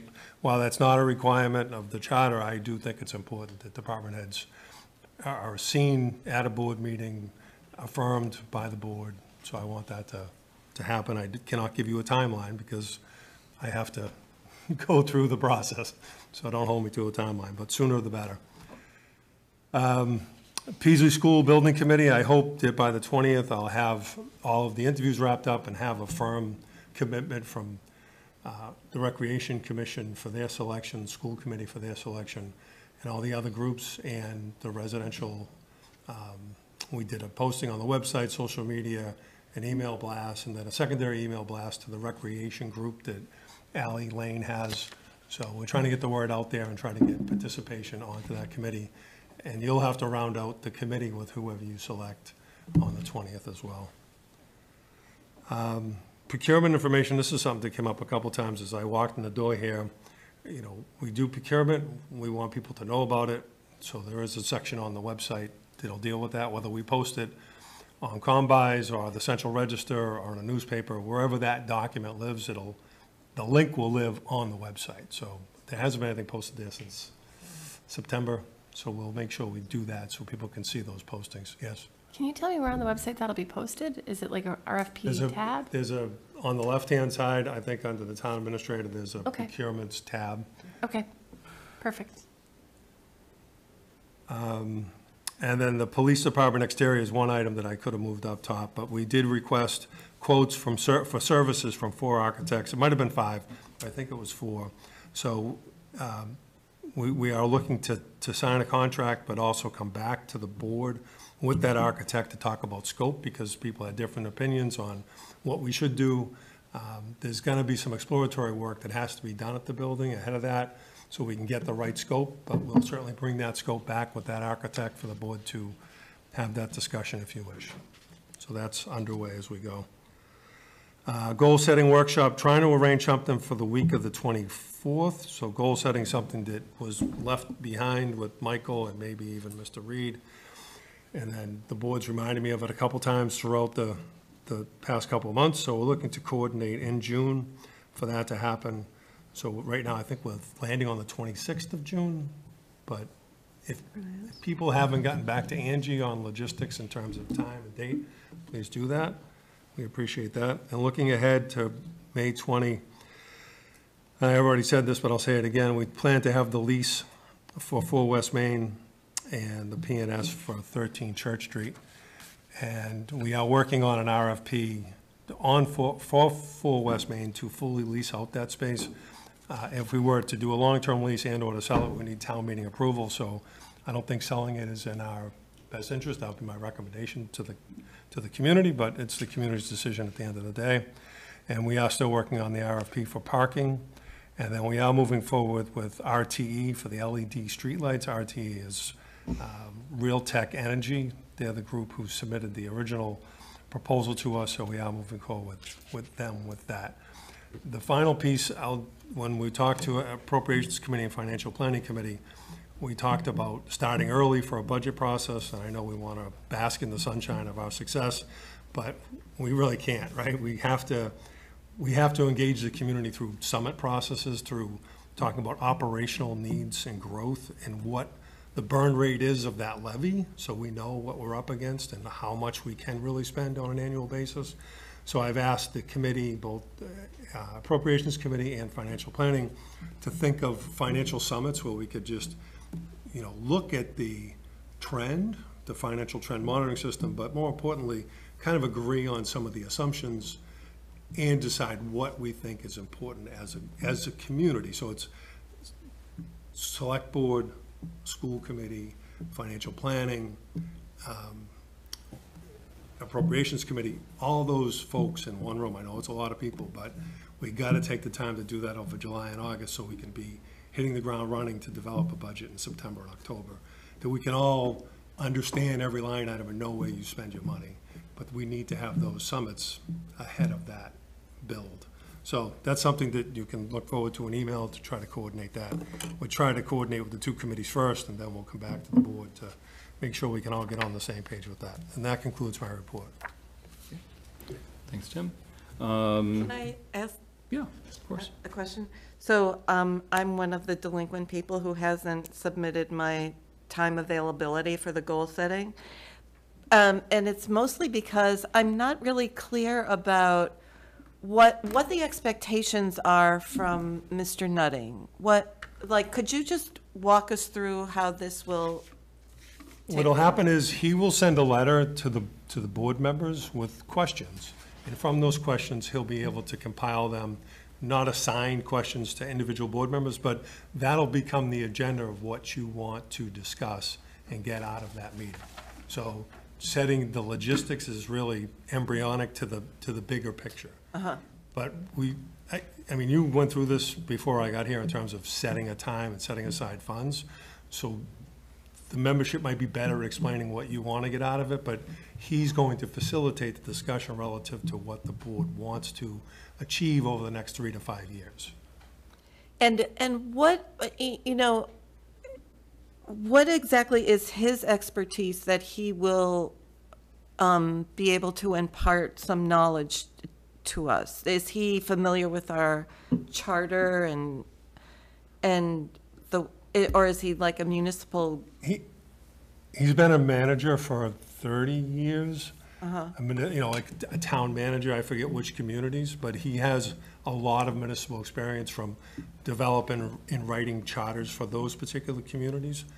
And then whatever other, I mean, I'm starting with Jeff because I know him from North Reading, I think, but way back. And then I only assumed that this group has kind of vetted him as the guy they want to see overseeing this process. We voted last summer. Mike Gallagher suggested him, though. Right. We didn't really We didn't vet have a him. selection to pick But from. Yeah. Mike seemed We pretty didn't have a sure that he selection. was We a good didn't, choice. it was just, he was recommended and we didn't really discuss other options. I'm sure he's fine. But I just want to make sure that it's a very, kind of free-flowing, that we can really discuss what we want to accomplish and not have it so scripted that, that we might not get anything really It's done. your meeting. I mean, you're going to control what you discuss and what topics you cover. Okay. And that's what some of the questions that he sends out ahead of time, that he compiles, gets to. So it'll be like, the first question, what do you think your greatest role is as a select board member? And each one of you have your own opinion on that. What do you think the goal should be for the next year? And you'll write down those, and then you'll have discussion about those particular items. Okay.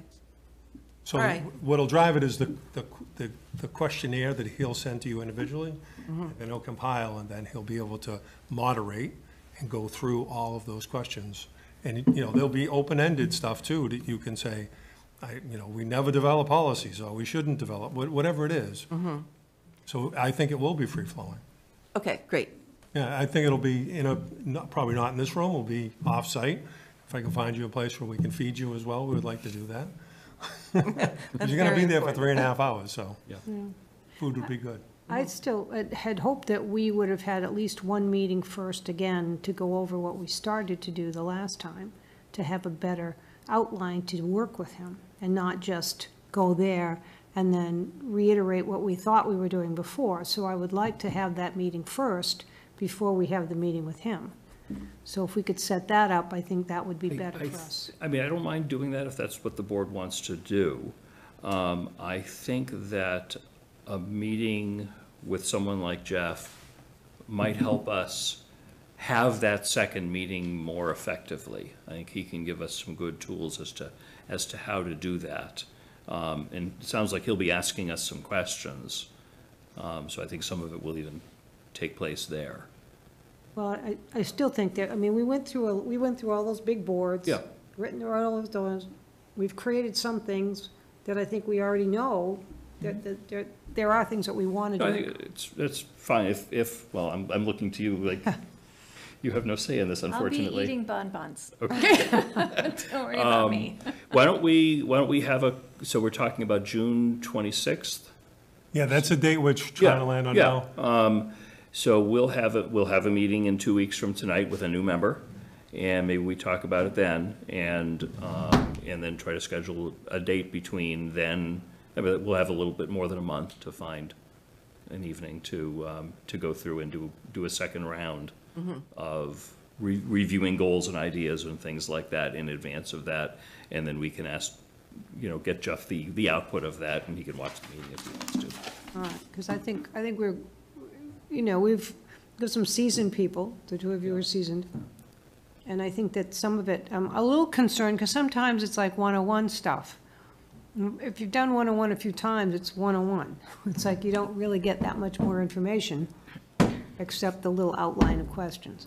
So I think if we have a better idea of what it is that we're, and I think we do. I think we started with that. We have a very long list Right. of things we would all like to do. Right. And better to hone that down before we go into the next Sure. meeting. We can give it a And- try. Right, because I think that, it makes more sense. So if we're not scheduled right now, is July, I mean, what's the, I think it's a good idea to get something on the books, and if we're all available on June 26th, and I know you've already been communicating with Mike, the presumed replacement for Kristen, not that anyone can replace you, that if that date works, I think we should hold to it and just force ourselves to insert another meeting for ourselves between our next meeting and the end of June, all right, which I then think we could do. we should definitely do that. Now, we're going to do the same thing like the retreat that we did the last time with Mike? This has to be a public meeting, right? Yep. It's a workshop. It's pretty formal to call it a retreat.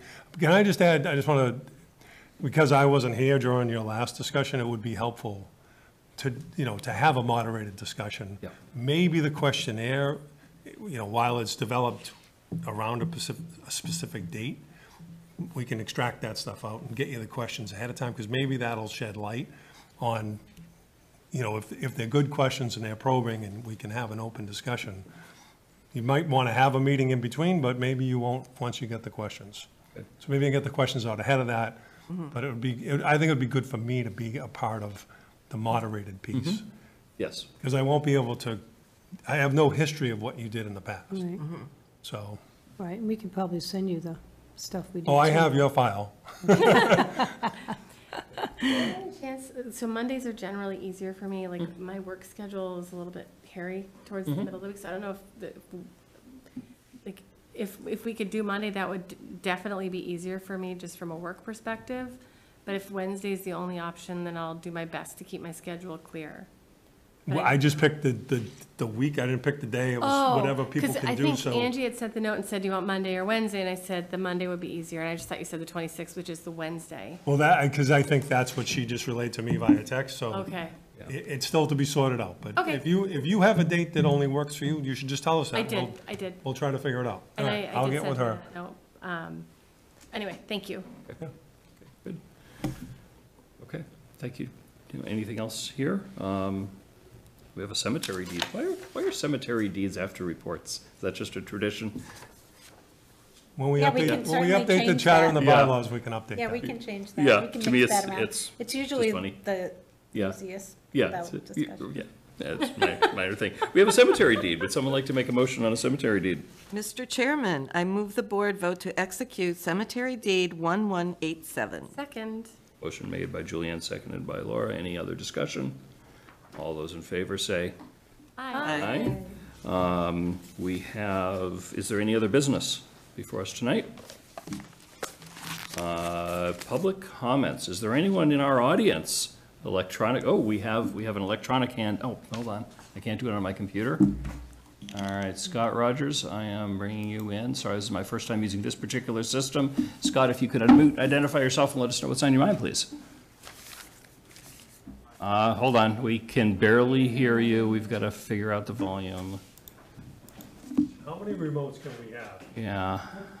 It's like at home. Scott, you still there? Yeah, can you hear me now? Not Oh, quite, that's a touch Scott. screen. I One didn't sec. know that. Okay, try again, Scott. One more time, how's the volume now? Yes, now we hear you. Excellent. Here we go. Sorry about that. Scott Rogers, 26 Tomahawk Drive. Just looking to get information on what the plans are for evaluating the ARPA funding candidates and getting the list that you mentioned published. Sure. I'm happy to send it to you. The board has it. I am certain that'll be something we'll discuss sort of, after we reorganize after the election. One of our first couple of meetings, we know we have to talk about ARPA so that we find the best use of the funds and can get them all committed and don't send any money back to the federal government at the end of the process. Okay, great. Look forward to that. Okay. Thank you. Okay. Thanks, Scott. Good job.